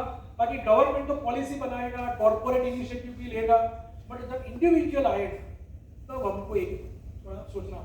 मैं काउ डंग का एग्जाम्पल बताया, अब जिसके पास गाय है, जो हम गाय से बहुत परेशान है कि भाई ये इतना मर गया, इतना एक्सीडेंट हो गया, गाय को हटाओ, तो उसका भी बहुत बड़ा लंबा स्टोरी है, वो भी एनवायरमेंट रिलेटेड, वो कोई अलग कट में बताऊंगा। तो वो विजिबली हमको काम करना है, क्योंकि कुछ देखे कि हमने कुछ काम किया है। सो 5R हमको रखना है कि भाई रीथिंक, हमको थोड़ा अलग सोचना है, रिफ्यूज नहीं लेना है, प्लास्टिक नहीं लेना है। अभी अमूल का दूध का क्या है, वो एक सीरियस इश्यू आजकल हमारे ग्रुप में चल रहा है। अमूल दूध में बिलियंस ऑफ प्लास्टिक पाउच बनता है, उसका क्या है? हम लोग तो क्या करते हैं कि वॉश करके उसको बेचते हैं, वो पेपर वाला ले जाता है, बट बाकी तो लैंडफिल में जाता है। अभी उसके पहले जो बॉटल आता था, मालूम हो रहा है, पोटाश का बॉटल आता है, मैं तो सोचता हूँ बॉटल आ जाना चाहिए वापस। तो बोले डैमेज होता है, तो डैमेज होता है तो होने दो, 10% डैमेज होगा, बट ये इतना बड़ा प्लास्टिक वेस्ट तो नहीं डालना पड़ेगा। तो ये भी रिड्यूस जहां पॉसिबल रिड्यूस करो। सब्जी लेने के लिए हम थैली लेके जाए, क्यों प्लास्टिक ले? रीयूज, मैक्सिमम रीयूज करो। मैं तो घर पर प्लास्टिक आता है रखता हूँ, मैं फेंकता नहीं, कचरा पेटी नहीं डालता। बाद में पेपर वाला आता है तो मैं मुझको ले जाएगा, ऐसा नहीं चाहिए, मैं कहाँ रिसाइकल करो दे, पूरे साहब ले जाओ, हर बार ले जाओ, फेंकता नहीं। मैं तो अमेज़न का कचरा भी रखता हूँ, मेरी वाइफ बोलती है क्या कचरा रखा है, मैं बोला रखो, उसको पसंद है, वो कहीं इधर उधर फैलेगा, इससे बेटर है वो कहीं जाके रिसाइकल में recycle. So this is 5R model. हमको वो थोड़ा इसीलिए मैंने रेड कलर रखा है कि हमको रेड थोड़ा याद रहेगा कि भाई उसमें अलग कलर का मेरा कलर चेंज किया AI। So habit to cut plastic use, so reduce single use plastic, decline plastic straw, cutlery, bags, और ट्रम्प ने तो शुरू कर दिया कि भाई पेपर, अभी पेपर नहीं, अभी लगा ट्रम्प अलग थिंकिंग वाला है। तो वहां जैसे वो शपथ लिया, बोले plastic straw you can use. वो तो साइन भी नहीं किया है, वो तो ट्रीटी वगैरह था उसमें भी साइन नहीं कर रहा है, ठीक है वो अलग चीज। बट इंडिया में हम कटलरी जो है बैट्स है वो हम यूज कर सकते हैं। फिर हम लोग जनरली इंडियन कल्चर में यूज नहीं होता है, तो ये वेस्टर्न कंसेप्ट आता है तो यूज होता है। देन कैरी रीयूजेबल, जो रीयूजेबल है वो लेकर क्यों फेंकने का इधर उधर। एंड होम प्रोडक्ट, घर का हुआ बना हुआ अच्छा आइटम है वो हमको थोड़ा सोचना। तो स्मार्ट शॉपिंग, जब शॉपिंग करने जाओ तो ये आपको ध्यान रखना है, instead of individual shopping bulk shopping करो, जैसे जंबो बैग बताया मैंने इंडस्ट्री में, वो बड़ा बात कर रहा। हम लोग तो क्या है कि हम तो प्लास्टिक का बैग नहीं लेते हैं, कागज का बैग है। तो कभी तो बैग की जरूरत नहीं, अगर 2 व्हीलर ले जाता पेटी में रख दो या गाड़ी में रख दो, क्या जरूरत है लेने की material. So packaging assessment, bulk shopping, local sourcing, eco conscious, तो ये हमको पूरा वो प्लास्टिक का, मैंने तो लगभग 4-5 साल से प्लास्टिक का ब्रश बंद कर दिया। वो वुडन ब्रश आता है, वो आराम से मिल जाता है वुडन का ब्रश, तो वो भी हम यूज करते हैं। इवन जो ईयरबड होता है वो भी अभी तो वुडन का आता है। भाई यूज प्लास्टिक, और वुडन का तो कम से कम डिस्पोज तो होगा, बायोडिग्रेडेबल तो होगा, ये तो बायोडिग्रेडेबल नहीं होता। सो होम वेस्ट सेग्रीगेशन, ये हम सबको मालूम है, सिखाने की जरूरत नहीं है। सो हमको अलग अलग green bin, blue bin, even हमारा म्युनिसिपल कॉर्पोरेशन ने दिया भी था, एक बार सबको फ्री दिया था, वो सक्सेस नहीं हुआ। तो इससे बेटर है कि ये कैसे हम करें, हम हमारे दिमाग से सोचें, वो म्युनिसिपैलिटी लेवल पे बच्चों हम हमारे दिमाग से सोचें। देन कॉम्प्लीमेंट्री प्लास्टिक्स, जैसे जो फूड कंटेनर है उसको रखो, रीस करके रखो, रिसाइकल करो। वैसे तो हम रखता ही, प्लास्टिक का कंटेनर आता है उसको वॉश करके उसमें चना दाल कुछ ना कुछ मूंगफली वगैरह भरते रहे, वो तो हमारा प्रैक्टिस है। Then compress plastic bottle to save space, remove label when possible। वो जो सफरजन के ऊपर भी लेबल आता है, टोमेटो के ऊपर भी लेबल आता है, जरूरत नहीं है ये सब, तो क्यों ऐसा करें। Home composting for organic waste, जैसे कर सकता है, होम कंपोस्टिंग कर सकता है कुछ बचा हुआ। Then learn local recycling guideline, collect problematic plastic. E waste आपको शायद मालूम होगा, बड़ौदा म्युनिसिपल कॉर्पोरेशन में एक फोन नंबर है, चाहे मेरे पास होगा, अभी नहीं मतलब, वो आपको घर से आके इलेक्ट्रॉनिक वेस्ट ले जाए और पैसा भी देता है। और ये शुरू हुआ था 2010, आज 15 साल पुरानी बात है। मैं तो बहुत बार दिया हूँ, मैं तो फोन करता हूँ, आ जाता है। जैसे बल्ब उड़ गया, केबल खराब हो गया, या कुछ ऐसा अपने जो मटीरियल जो है इलेक्ट्रॉनिक आइटम है वो कहीं यूज नहीं कर सकता, प्लग है वो सब खराब हो गया, तो मैं तो इकट्ठा करता हूँ, 5-10 किलो हो गया तो उसको दे देते, तो ले जाता है, और 25 रुपया, 15 रुपया, 20 रुपया देता है। Money is not important, but safe disposal, वो इधर उधर फेंकने की जगह पर safe disposal. So organise local clean up campaign, ये जो हमको करना चाहिए, जैसे आज हम मिले ऐसे सब करना चाहिए। एडवोकेट चेंज, डिजिटल एडवोकेसी, जहां पॉसिबल हम नहीं है तो वहां मोबाइल से एक दूसरे मैसेज भेजो। पॉलिसी एंगेजमेंट में हमको इन्वॉल्व होना है, लिखो गवर्नमेंट को, क्यों नहीं लिख सकते। कोई बोलता है गवर्नमेंट हमारा सुनता नहीं, ये बात गलत है। मैं मेरा खुद का एग्जाम्पल दे रहा हूँ, 2 एग्जाम्पल दे रहा हूँ। जब जेटली फाइनेंस मिनिस्टर बना था, तब टाइम्स ऑफ इंडिया में एक आर्टिकल आया कि we are going to prepare a budget in a very systematic way as a common citizen, if you have any suggestion please forward. मैंने एक पेज का बनाया, पूरा इंग्लिश, मेरा एक अच्छा मित्र था, उसे इंग्लिश ठीक कराया, मैंने भेजा। यू जस्ट इमेजिन, मेरे पास मेल आया, mister Panchal, we are happy as a common citizen you forwarded certain suggestions, we try to implement as maximum as possible। वो मैंने सजेशन दिया था कि भाई क्रेडिट कार्ड का लिमिट उस टाइम 2 लाख रुपीस था, 2 लाख से ऊपर आप रहना तो आपको इनकम टैक्स नोटिस आए, वो शायद निकाला। दूसरा एग्जांपल, एनवायरमेंट मिनिस्ट्री ने एक कमेटी बनाया, हाई पावर कमेटी, साउथ का था, सुब्रमण्यम कमेटी, अच्छा एक एक्सपर्ट का कमेटी बनाया था। वो पेपर में आया कि भाई एज ए सिटीजन, मतलब आपको एज ए एनजीओ है, आपको सिटीजन है, आप लिखना चाहे तो लिख सकते। मैंने 3 पेज का लिखा, इंडस्ट्री प्रॉब्लम्स, एनवायरमेंट, कि भाई जब जो परमिशन लेना होता है तो मैं पब्लिक हियरिंग होता है, पब्लिक हियरिंग में पॉलिटिकल इंटरफेरेंस होता है, मारामारी होता है, तो आप क्या सजेस्ट करें। मैं ऐसे बहुत सारा लिखा। ऑफिशियली मेरे पास लेटर आया पार्लियामेंट कमेटी से कि आपको इस दिन से ये पार्लियामेंट कमेटी के सामने आपका प्रेजेंट पेपर रखना है। अनलकीली वो मीटिंग कैंसिल हो गया, नहीं हुआ। तो आप ऐसा नहीं मानो कि नहीं होता है, होता है। आप लिखो और अभी तो डिवाइसेस बहुत अच्छा है, बहुत अच्छा लिखते हैं लोग।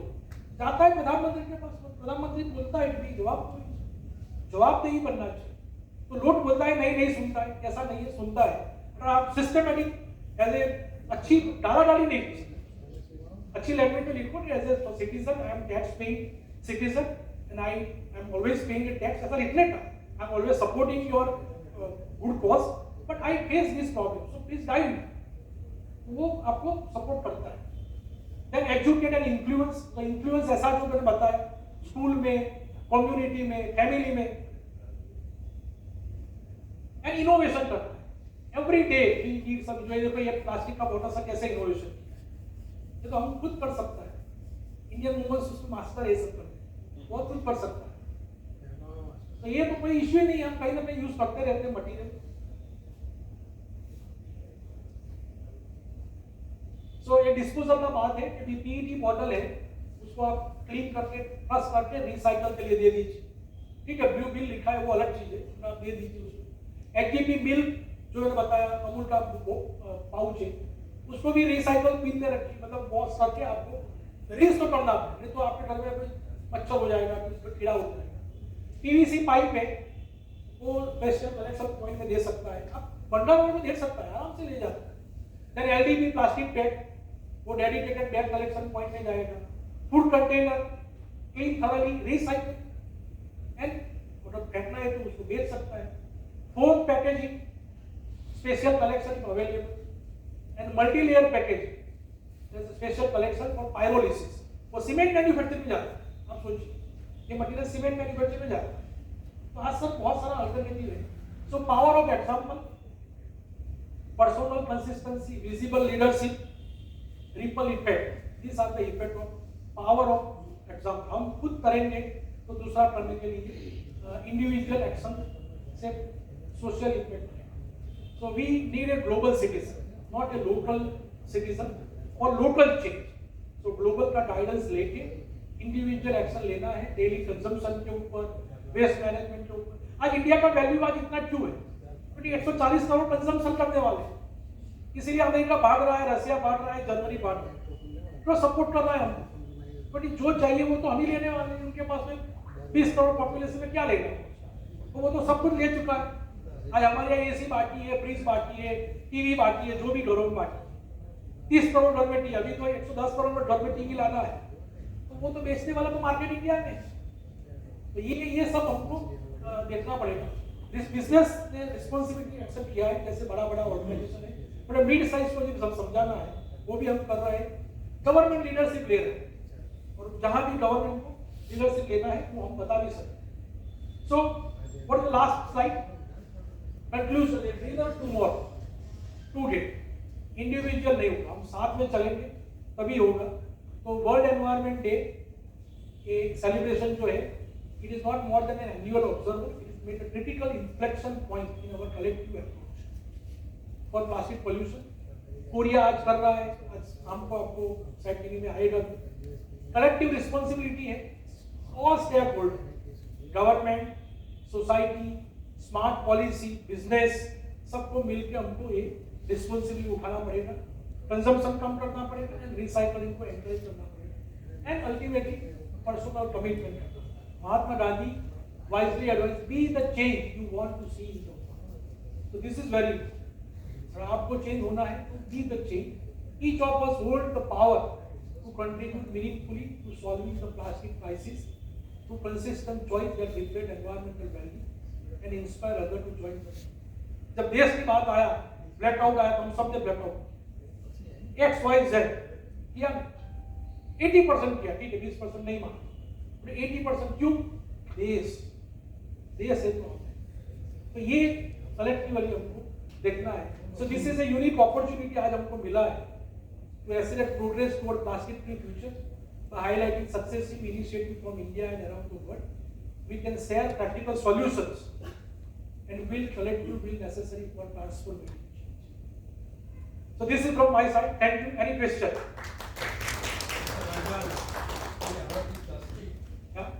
प्लास्टिक पोल्यूशन की जो क्राइसिस है उसको मुझे कहावत क्या करती है, पहले बीमारी लगाओ, फिर बीमारी को एक तरफ बढ़ने दो, दिमाग क्या कर सकते बीमारी को मैं आपको 3 एग्जांपल दूँ 50s में बम्बई में दूध कांच की बॉटल में आता जो रीयूज वो वही बॉटल प्लास्टिक आना शुरू कोलगेट के टूथपेस्ट जितने आते हैं जितने कंटेनर आते हैं सब एक के होते हैं प्लास्टिक ना पीने का पानी हम लोग ट्रैवलिंग करते थे सुराही ले जाते थे मट्टी की सुराही आज प्लास्टिक के बॉटल का वो क्या रहा है कि हम लोग ही इसको एनकरेज करते हैं यस, हम लोग ही करते हैं। आज आपको बता दो द बस जो वो है पाउच कल्चर ये 2000 के बाद आया हर चीज पाउच में आ रही how much plastic is being generated अब आप बता रहे हैं हम उसका सॉल्यूशन निकाल why don't we control it the root हो रहा है, उसमें भी हो रहा है कंट्रोल। मैं बोला ना, प्रोडक्शन से लेके स्टोरेज, यूज एंड डिस्पोज हर जगह पे इसीलिए एक्सटेंडेड प्रोड्यूसर रिस्पांसिबिलिटी ला वो मैं बोला कि इतना नॉट इजी नहीं है। इंडिया इतना बड़ा कंट्री है, हम बोले एक आदमी सब कुछ कर लेगा, एक गवर्नमेंट कर लेगा, इट इज वेरी नहीं मैं आपको बताता हूँ जैसे पानी की बॉटल प्लास्टिक की एक पहले 2.5 लीटर की आई फिर 1 लीटर में आई फिर आधे लीटर की शुरू हुई फिर थोड़ा बता 100 मिलीलीटर 100 ml का भी आता है वो एनकरेज होता है व्हाई वी आर एनकरेजिंग वही जो मसाला को खाने वाला हो उसमें भी सैचेट आता है, वो शैम्पू भी सैचेट में आता है, पहले बॉटल में आता है। सबसे खराबी ये वही माइक्रो पोल्यूटेंट जो माइक्रो प्लास्टिक जो है वो उसमें जाता मैं यही बोल रहा हूँ हम बीमार का इलाज करते हैं बीमारी का है, इलाज बीमारी का नहीं करते। तो हाँ हाँ सर। પંચાલ સાહેબ તમારા આ ડિટેલની ખૂબ આનંદ આવ્યો અને બહુ આપની એમાં ઇનપુટ જોયું સાહેબ અને આપને અભિનંદન એ બદલ અને એલડી એન્જિનિયરિંગના એલ્યુમિની તરીકે ખૂબ આનંદ થયો કે આપ એલડી એન્જિનિયરિંગમાંથી ભણીને આગળ એલડી તો બધા બહુ આગળ જતા રહ્યા છે, આપણે તો બહુ પાછળ રહ્યા છે। પણ છતાં પણ આનંદનો એલડી ના એટલા બધા આગળ છે તમે અનુમાન નહીં કરો। અમેરિકામાં લીડિંગ નાસામાં એલડી ના લોકો બેઠા છે સાચી વાત છે અને ગર્વ થાય છે કે આપણે કોલેજમાંથી પાસ આઉટ થયા છે અને એ કોલેજ આજે પણ એવી જ છે। હા અને આજ ફોરમની અંદર અમદાવાદ આપણી જે ઇન્સ્ટિટ્યૂટ ઓફ એન્જિનિયર્સ છે એના એક ડિગ્નેટરી સાહેબને બી મળવાનો મોકો મળ્યો તો એ બદલ ઇન્સ્ટિટ્યૂટનો ખૂબ આભાર સાહેબ। આપ વડોદરામાં સુભાનપુરામાં રહેલા છો અને વડોદરાનો જ છું હું તો 30 વર્ષ 35 વર્ષથી વડોદરા। કયા એરિયામાં સાહેબ? હું સુભાનપુરમાં હાઈ ટેન્શન રોડ ઉપર છું। તો સાહેબ એલેમ્પિકનું પોલ્યુશન તમે સૂંઘેલું હશે આજે નથી ને? હા અત્યારે નથી કદાચ એ એસ્પેક્ટ તમે કવર કર્યો હશે કે ટેકનોલોજીકલ અને એ પ્લાસ્ટિકમાં નથી આવતો પણ એવા ઘણા ફોરમ હતા એમાં અમે આપણે કવર કરેલા છે। એલેપિકમાં અમે જઈને અંદર જઈને અમને ગાઈડન્સ આપેલું છે, ઇમ્પ્રૂવ કર્યું છે। એટલે પણ હું તમને એ જ કહું કે જે માઇન્ડસેટ છે ને હા એ ચેન્જ થતા બહુ સમય છે। સાચી વાત છે તમે એને પેનાલ્ટી લગાવો। આજે ગવર્મેન્ટ શું કરે છે, હું એન્વાયરમેન્ટમાં છું, 25 લાખ 50 લાખ 1 કરોડ 2 કરોડની પેનાલ્ટી લગાવે અને સૌથી પહેલો વિરોધ મેં કર્યો હતો સાહેબ પેનાલ્ટીથી સુધરશે નહીં। નહીં બરોબર છે આ વિરોધ મેં કર્યો હતો, મને ફાયરિંગ પણ મળ્યું હતું ગવર્મેન્ટ તરફથી અને don't come in our rule. બોલું સર એનાથી નહીં સુધરે, બેટર છે એને 5 મહિનાનો સમય આપો, 6 મહિનાનો સમય આપો અને let us change the method. એ થઈ રહ્યું છે, થઈ રહ્યું છે। સર બીજો પોઈન્ટ છે સાહેબ 1976 થી મિની રિવરને નજીકથી જોઈ છે, લાલ પાણી અનગઢ અને આજુબાજુના એરિયામાં આજની તારીખમાં આજે લાલ પાણી છે। લાલ પાણી છે સાહેબ। આજે લાલ પાણી છે। ધારાસભ્ય સાહેબોએ બી ઘણા પ્રયત્નો કરેલા છે અને 2 દિવસ પહેલા કે આજના છાપામાં ફરીથી એ આવ્યું છે તો એ દુઃખદ ઘટના કેમ સુધરી નથી શકતી સાહેબ? થાય છે ને, તમે કેમ એમ માનો છો? એની સ્ટોરી અલગ છે, હું તમને અલગ પ્લેટફોર્મ બતાવીશ। ઓકે હું તો એમાં કામ કરેલું છું, મને ખબર છે। Okay sir. હવે એક ત્રીજી વાત સાહેબ, રિસાયકલ સારો કન્સેપ્ટ છે। પોલિથીન અથવા પોલિમર મટીરિયલને રિસાયકલ કરતી વખતે બાય પ્રોડક્ટો જે નીકળે છે એ કાર્સિયોજેનિક હોય છે। કોઈ બી પોલિમર મટીરિયલ મેન્યુફેક્ચરિંગ વખતે એની અંદર સોલ્વન્ટ નાખવું પડે છે, એ વગર એ એક્સટ્રુઝનમાં પ્રોસેસમાં આવી નથી શકતું। એ જ વસ્તુ માટે અત્યારે રિલાયન્સ રિસર્ચ કરી હા કે how to avoid the carcinogenic by product અને એ જ ફિનોમિના રિસાયકલમાં ફરી ધારો કે આ પાણીની ડોલ છે એલડીપી પીપી, હવે એને રિસાયકલમાં જશે તો એની અંદર બિલ્ટ-ઇન જે કાર્સિયોજેનિક ગેસ છે એ રિલીઝ થવાના જ। એટલે રીસાયકલિંગમાં કેવું છે કે તમે રીસાયકલમાં તમારે ઓર્ડિનરી બિઝનેસમાં ના જવાય, તમારે એને કમ્પ્લીટ સાયકલ સમજીને કરવું અને એ સાહેબ થઈ રહ્યું છે। આ તમને મેં બે એક્ઝામ્પલ બતાવ્યા, રામકી અને એટીરુ. હા. એ 15 વર્ષ તો એમને રિસર્ચ કર્યું બરાબર અને પછી એ લોકો આમાં આવ્યા. ઇલેક્ટ્રોનિક પ્રોડક્ટમાંથી જે મેટલ કાઢવાનું જે છે બરાબર એ પછી એવા તો ઘણી બધી સંસ્થાઓ છે, બધી 1000 રિસાયકલર છે, ઘણા તો પાન મારી દીધા છે બધા કે તમે કહું છો આવું બધું વેસ્ટ કરીને ફેંકી દે. એવા ચાઇનામાં બહુ જ છે બધા. પણ એ even tyre technology, tyre recycling, એમાંથી અમે તમને પેલું ઓઇલ કાઢી આપ્યું, ઓઇલ કાઢી. એને કેટલા પ્લાન્ટ આપણા મહેસાણા બધા આવ્યા હતા, બંધ કરાવી દીધા. એટલે એમાં શું છે કે સીધે સીધું નથી, દરેક વસ્તુમાં થોડી હાર્ડ વર્ક છે, Hardware. એ મહેનત કરીને લાવવું. અને એ જે રિસાયકલિંગ ઓફ પોલિમર મટીરિયલમાં હાર્ડલી હિટ પર્સન કોણ હોય છે કે જે મશીન ઉપર ઊભો હોય છે, અનએજ્યુકેટેડ માણસ, લો પેડ, અને એ બધા ફેફસાની બીમારીથી પીડાતા હોય છે. એટલે જ મેં કહ્યું કે ભાઈ જ્યારે પણ તમે આ ટેકનોલોજી અપનાવો સૌથી પહેલું હ્યુમન ધ્યાનમાં રાખો. સાચી વાત. આ પ્લાસ્ટિક બેગ વાળાને પણ તમે જોયું હશે, હાથ મોજા આપ્યા છે, યુનિફોર્મ આપ્યો છે. ઇવન હું તમને એક કંપનીમાં, હું થાણેમાં એક કંપનીમાં ગયો હતો, કદાચ મને બહુ ખુશ થયું એ કંપનીને. આ કંપની બંધ થઈ ગઈ હવે ત્યાં આગળ. અમે આ કપડાં પહેરીને ગયા, જેવા ગેટ ઉપર ગયા અમારો ગેટ પાસ કર્યો એટલે કે તમે સામે રૂમમાં જાઓ. રૂમમાં ગયા એટલે અમારું નોર્મલ બ્લડ પ્રેશર ને બધું ચેક કર્યું. પછી કે you change your uniform and wear this uniform. અમે એ પહેર્યા અને આખા પ્લાન્ટમાં ફર્યા, પાછા આવ્યા એટલે મને કે તમે આ ડસ્ટબિનમાં નાખી દો, એટલે પૂરું બિન હતું એમાં નાખી દો, તમે બાથ લઈ લો અને પછી તમારા કપડાં પહેરી પછી અમારું ફરીમાં આપ્યું, પછી અમને જવાનું. આ કંપની નામ છે બાયર ઇન્ડિયા. અત્યારે ત્યાં થાણામાં એમને એક્સપાન્શનની પરમિશન ના મળી એટલે વાપીમાં જર્મન કંપની છે, એટલે છે એવી કંપની. Right. એવું નથી બધા જ ખરાબ છે એવું નથી. ના, એટલે સાહેબ આમાં જાગૃતિની જરૂર છે. હા, અવેરનેસ લાવો હા, અને અને શોર્ટ બેનિફિટ નહીં લેવા, લોંગ ટર્મ વિચારો. હા, અને આ તમારું કન્ક્લુઝન બહુ જ અગત્યનું છે. આ સબ્જેક્ટનું અથવા તો એઝ અ એન્વાયરમેન્ટ અથવા તો ડે તરીકે સેલિબ્રેશન. અને સાહેબ એક વસ્તુ બી બહુ વધારે પ્રોમિનન્ટ છે, ટેટ્રા પેક મટીરિયલ. એનું પણ મેં તમને મારી પાસે પ્રેઝન્ટેશન ટાઈમ નથી, હા. એ તો મેં બીજું પ્રેઝન્ટેશન પણ બનાવ્યું. આ મેં AI ની હેલ્પ લઈને બનાવ્યું જી. કે જે બધા મેં પ્રોમ્પ્ટ નાખ્યા મારા અનુભવ પ્રમાણે કે આ વસ્તુ મને જોઈએ. પણ મારી પાસે મેં એક અલગ બનાવ્યું પ્રેઝન્ટેશન, પણ ટાઈમ નથી. હું કોઈક વાર બીજું પ્લેટફોર્મ બતાવીશ. અને સાહેબ એમાં જાગૃતિની ખૂબ જરૂર છે કે જે ઇનર મોસ્ટ હોય છે એલ્યુમિનિયમ ફોઇલ હોય છે. ટેટ્રા પેકમાં inner most is aluminium foil. અને આપણી જાગૃતિ એમાં એની સાથે એસિડિક વસ્તુ, ધારો કે ખાટી પાઇનેપલનો જ્યુસ અથવા તો ફ્રૂટી, એ બધું એસિડિક છે. આમ આપણે એસિડિક વસ્તુ એલ્યુમિનિયમના વાસણો નથી વાપરતા, પણ રાજી થઈને પછી એ પેપ્સી પીએ છીએ અથવા તો અવેરનેસ લાવવાની છે. હા, એટલે અવેરનેસનો પોઈન્ટ આપણે જે કવર કર્યો છે એ ખરેખર બહુ રિલેવન્ટ છે. અભિનંદન સર, થેન્ક યુ. હા. Who and what is responsible for this environmental disaster? Whether government, whether we people, or any other. Who is government? આપણે જ ગવર્મેન્ટ બનાવી મોકલ્યા છે. આપણે તે કરવો જોઈએ ક્વેશ્ચન. હા હા સર. પ્લાસ્ટિક બેગ ને બદલે પેપર બેગ આવશે તો પણ એન્વાયરમેન્ટનો પ્રોબ્લેમ નહીં થાય કે વુડન હું તમને એ પણ કહું કે કપડાની બેગ આવી જોઈએ. નહીં, કપડાની બેગ પણ છે, વુડન તમને કદાચ નહીં, મેં વાત રહી ગયા, મારી પાસે અલગ પ્રેઝન્ટેશન. બંબુ તમારું ગ્રાઉન્ડ વોટર પ્રોટેક્ટ કરે છે અને બંબુમાં તમારે કોઈ મહેનતની જરૂર નથી, તમે એકવાર નાખી દીધા. મારી પ્રીવિયસ કંપનીમાં મેં લગભગ આટલો એરિયા મેં બંબુ વન બનાવ્યો.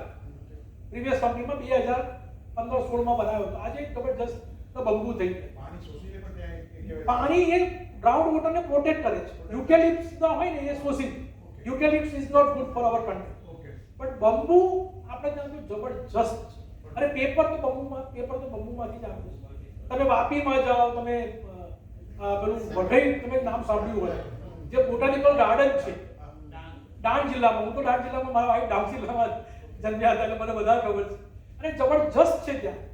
હા, આજે ઓછું થઈ ગયું, પણ બંબુનું તમે જો જેટલું બંબુ વાવો એટલું બહુ સારું છે. અને બંબુ તો એવું કહે છે કે એમાં લક્ષ્મીનો વાસ છે. ભલે એને રિલીજિયસ આપણે લેતા હોઈએ, આમાં આપણે કે વિષ્ણુ ભગવાન આમાં છે, તો બંબુમાં લક્ષ્મી પણ છે. Yes.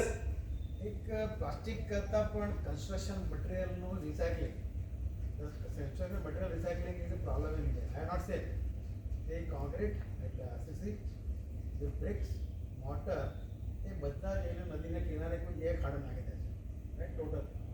Wear other countries, even western countries, they recycle the construction material. At least aggregates the sand. સાહેબ હું તમને એમાં એક જ વસ્તુ કહીશ. હા. ભારત સરકાર દ્વારા કન્સ્ટ્રક્શન એન્ડ ડેમોલિશન વેસ્ટ બનાવવામાં આવ્યો છે. એ વેસ્ટ ડેમોલિશનનું એન્ફોર્સમેન્ટ પુઅર છે. જો એને એકદમ ઇમ્પ્લિમેન્ટ કરવા જશે ને તો બરોડાનો એક પણ બિલ્ડર બિઝનેસ નહીં થઈ શકે. હું તમને આ એક જ શબ્દમાં કહી દઉં. The idea is how to create a recycling system. છે જ એમાં આખી પ્રોસેસ છે. તમે જે બ્રિક્સ છે, તમે કોન્ક્રીટ કાઢેલું મટીરિયલને તમે ક્રશ કરી So what is the problem? Set બનાવી શકો છો તમે. નદીમાંથી રેતી ખોદી નાખે છે, જે આપણા કન્સ્ટ્રક્શન વેસ્ટમાં તમારો એગ્રેગેટ ફાઇન એમાં એગ્રેગેટ આપણા જ માણસો છે, આપણા જ માણસો છે. ચાહે આપણા સગાવાલા ના હોય પણ માણસો આપણા જ છે. પ્રોફિટ ઇઝ અ મેઇન હા, એટલે એ શોર્ટ ટર્મ ગેઇન જે આપણે વિચારીએ છીએ ને, એન્વાયરમેન્ટ એક જ કહે છે તમે શોર્ટ ટર્મ થી લોંગ ટર્મ વિચારો. લોંગ ટર્મ વિચારો. તમને હજી મેં બતાવ્યું નથી કે માના ગર્ભની અંદર માઇક્રોપ્લાસ્ટિક છે અને આવનારું બાળક પણ માઇક્રોપ્લાસ્ટિક સાથે જ જન્મ લે. આપણા બ્લડમાં બી હશે સર. એટલે બધે જ છે. એટલે બ્લડમાં છે, આવી ગયું છે. એની પર તમને રિપોર્ટ અત્યારે એટલા પણ નથી બતાવવામાં આવતા કે R&D ચાલી રહ્યું છે, R&D ચાલી રહ્યું છે. પણ કેટલો સમય ડેમોક્રેસીમાં તમે છુપાવશો? 1 વર્ષ, 2 વર્ષ, 2030 તરફ તમારી સામે બધા પિક્ચર હશે. ત્યારે તમને રિયલાઇઝ થશે કે બહુ મોડું થઈ ગયું. આપણામાંથી કેટલા હશે 2030 માં બધા હોઈએ, પણ હવે ગોડ નોઝ. પણ જે આવનારા જનરેશનને આ બધું ખબર હોવી જોઈએ. એટલે બેઝિક શું છે કે શોર્ટ ટર્મ ગેઇન આપણે ના કરવો જોઈએ, લોંગ ટર્મના રેસના ઘોડામાં જ. And individuals involvement. ઇન્ડિવિજ્યુઅલ જ્યાં સુધી નહીં થાય ત્યાં સુધી નહીં થાય. અમે લોકો at least me and my friend we go to market carrying cloth bags. ચલો આપે તો એમાં ના મળે એટલે પ્લાસ્ટિક ના આપશો. એટલે જેટલું આપણે સ્વયં અને લાવીશું એવી ડિસિપ્લિન મોટા ભાગે નથી. તમે ગો ટુ સબ્જી માર્કેટ, એ કે તમારે જે કોઈ આવતા જ નથી કે આખા દિવસમાં 2 જણા આવ્યા થેલી લઈને. પણ એમને મેન્યુફેક્ચરિંગ લેવલે કેમ બંધ નથી કરાવતા? માઇન્ડસેટ. એ પ્લાસ્ટિક બેગ મેન્યુફેક્ચરિંગ લેવલે જ બંધ થવું જોઈએ. એવું નથી. એમાં એ ચર્ચાનો આખો વિષય બહુ અલગ છે. હા. એમાં હાલોલમાં તમને જોયું તો બહુ રેડ પડી છે, બંધ પણ થયું છે. આપણા જ માણસો જઈને ચાલુ કરાવે છે. એ પણ કહું છું. એટલે એવું નથી. આમાં શું છે, સિસ્ટમ, આપણે સિસ્ટમને સુધારવાની જરૂર છે. અને સિસ્ટમ સુધારવા માટે એટલો માણસ જવાબદાર નથી. તમે વિચારો, પેલા ફાનસ નહીં ચડાવવાના. આ મારો જ ક્વેશ્ચન છે કે ઉત્તરાયણના દિવસે તમે પેલા ટૂથપેસ્ટ ચડાવતા હતા, પેલી આમ ફોલ્ડિંગ આવતી હતી કલરફુલ. હવે એ તો બંધ થઈ ગઈ. હવે એ મળતી નહીં. ઇન્ડિયામાં બનતી હતી. હવે પેલા ચાઇનીઝ. મારો એક જ ક્વેશ્ચન છે, આ દાંડિયા બજાર વાળા કે માંડવી વાળા એ ચાઇના તો ગયા નથી. ક્યાંથી લઈ ગયા? ચાઇનાની બોર્ડરથી આવ્યા. ચાઇનાની બોર્ડર ઉપર BSF બેઠી છે. ભાઈ એર આવ્યું હોય તો એરપોર્ટ ઉપર આવ્યું હોય, ત્યાં સમુદ્રથી આવ્યું હોય તો નેવી છે. ક્યાંક તો આપણા જ માણસ બેઠેલા છે. એ નીકળી જાય છે ને. Filter, bed filter. એ શોર્ટ ટર્મ બેનિફિટમાં નીકળી જાય છે. એ નીકળવું ના. એ ક્યારે નીકળશે? હવે એ મોમેન્ટ આવી છે. હવે આવી છે. લોકોને હવે દેશદાજ જાગી છે. હવે એવું કરનારાને પકડશે. આજે તમે વિચારો, બાંગ્લાદેશી આપણે ઓફ ધ રેકોર્ડ વાત કરાય. અમદાવાદમાં ચંડોળા તળાવ પાસે, હું તો અમદાવાદી છું, ચંડોળા તળાવના સિંગોડા ખાવા અમે તોડવા જતા હતા નાના કોલેજમાં હતા ત્યારે. સિંગોડા તો બંધ થઈ ગયા. ત્યાં આગળ 30,000 માણસ કેવી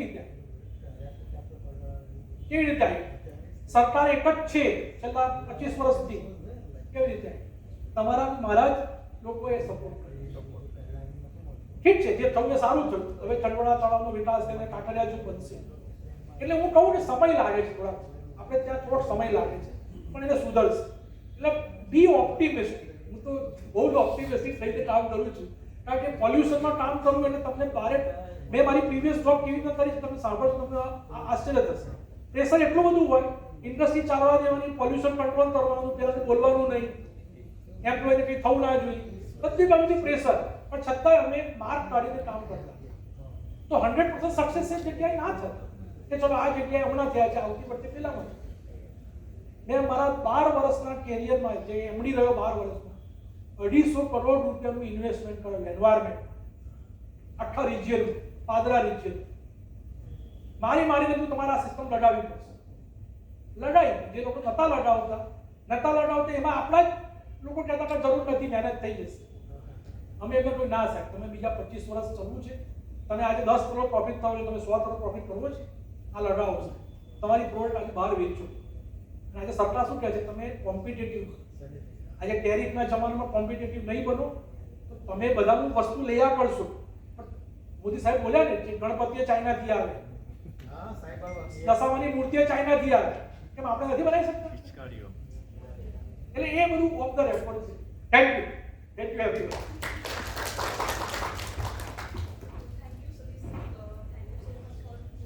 Mike Mike.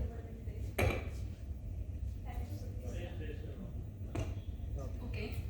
So, Satish sir, thank you so much for holding today's World Environment Day speech. The way you had started by giving your real life experience of college admission and getting into and selecting environmental engineering as a career and continuing the same with your industrial experiences and personal life experiences and the realistic things which are going on in various states and in our country India. It's really interesting. Your time and effort in facilitating this important event are greatly appreciated. Your speech was particularly impactful and reminding us all the urgency and importance of protecting our environment. I hope we can continue to collaborate in the future to raise awareness and take action on environmental issues. And I would like to request Keyur sir to come on the stage and give your vote of thanks.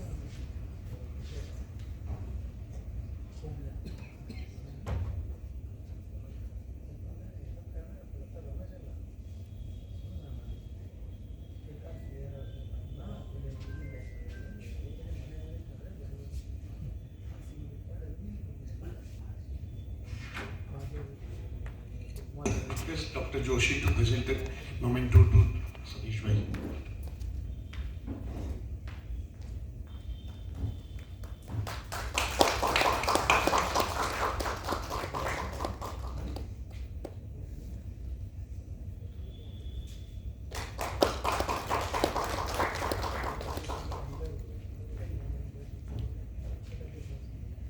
I'll request Dr. Joshi to present a memento to Pranjal.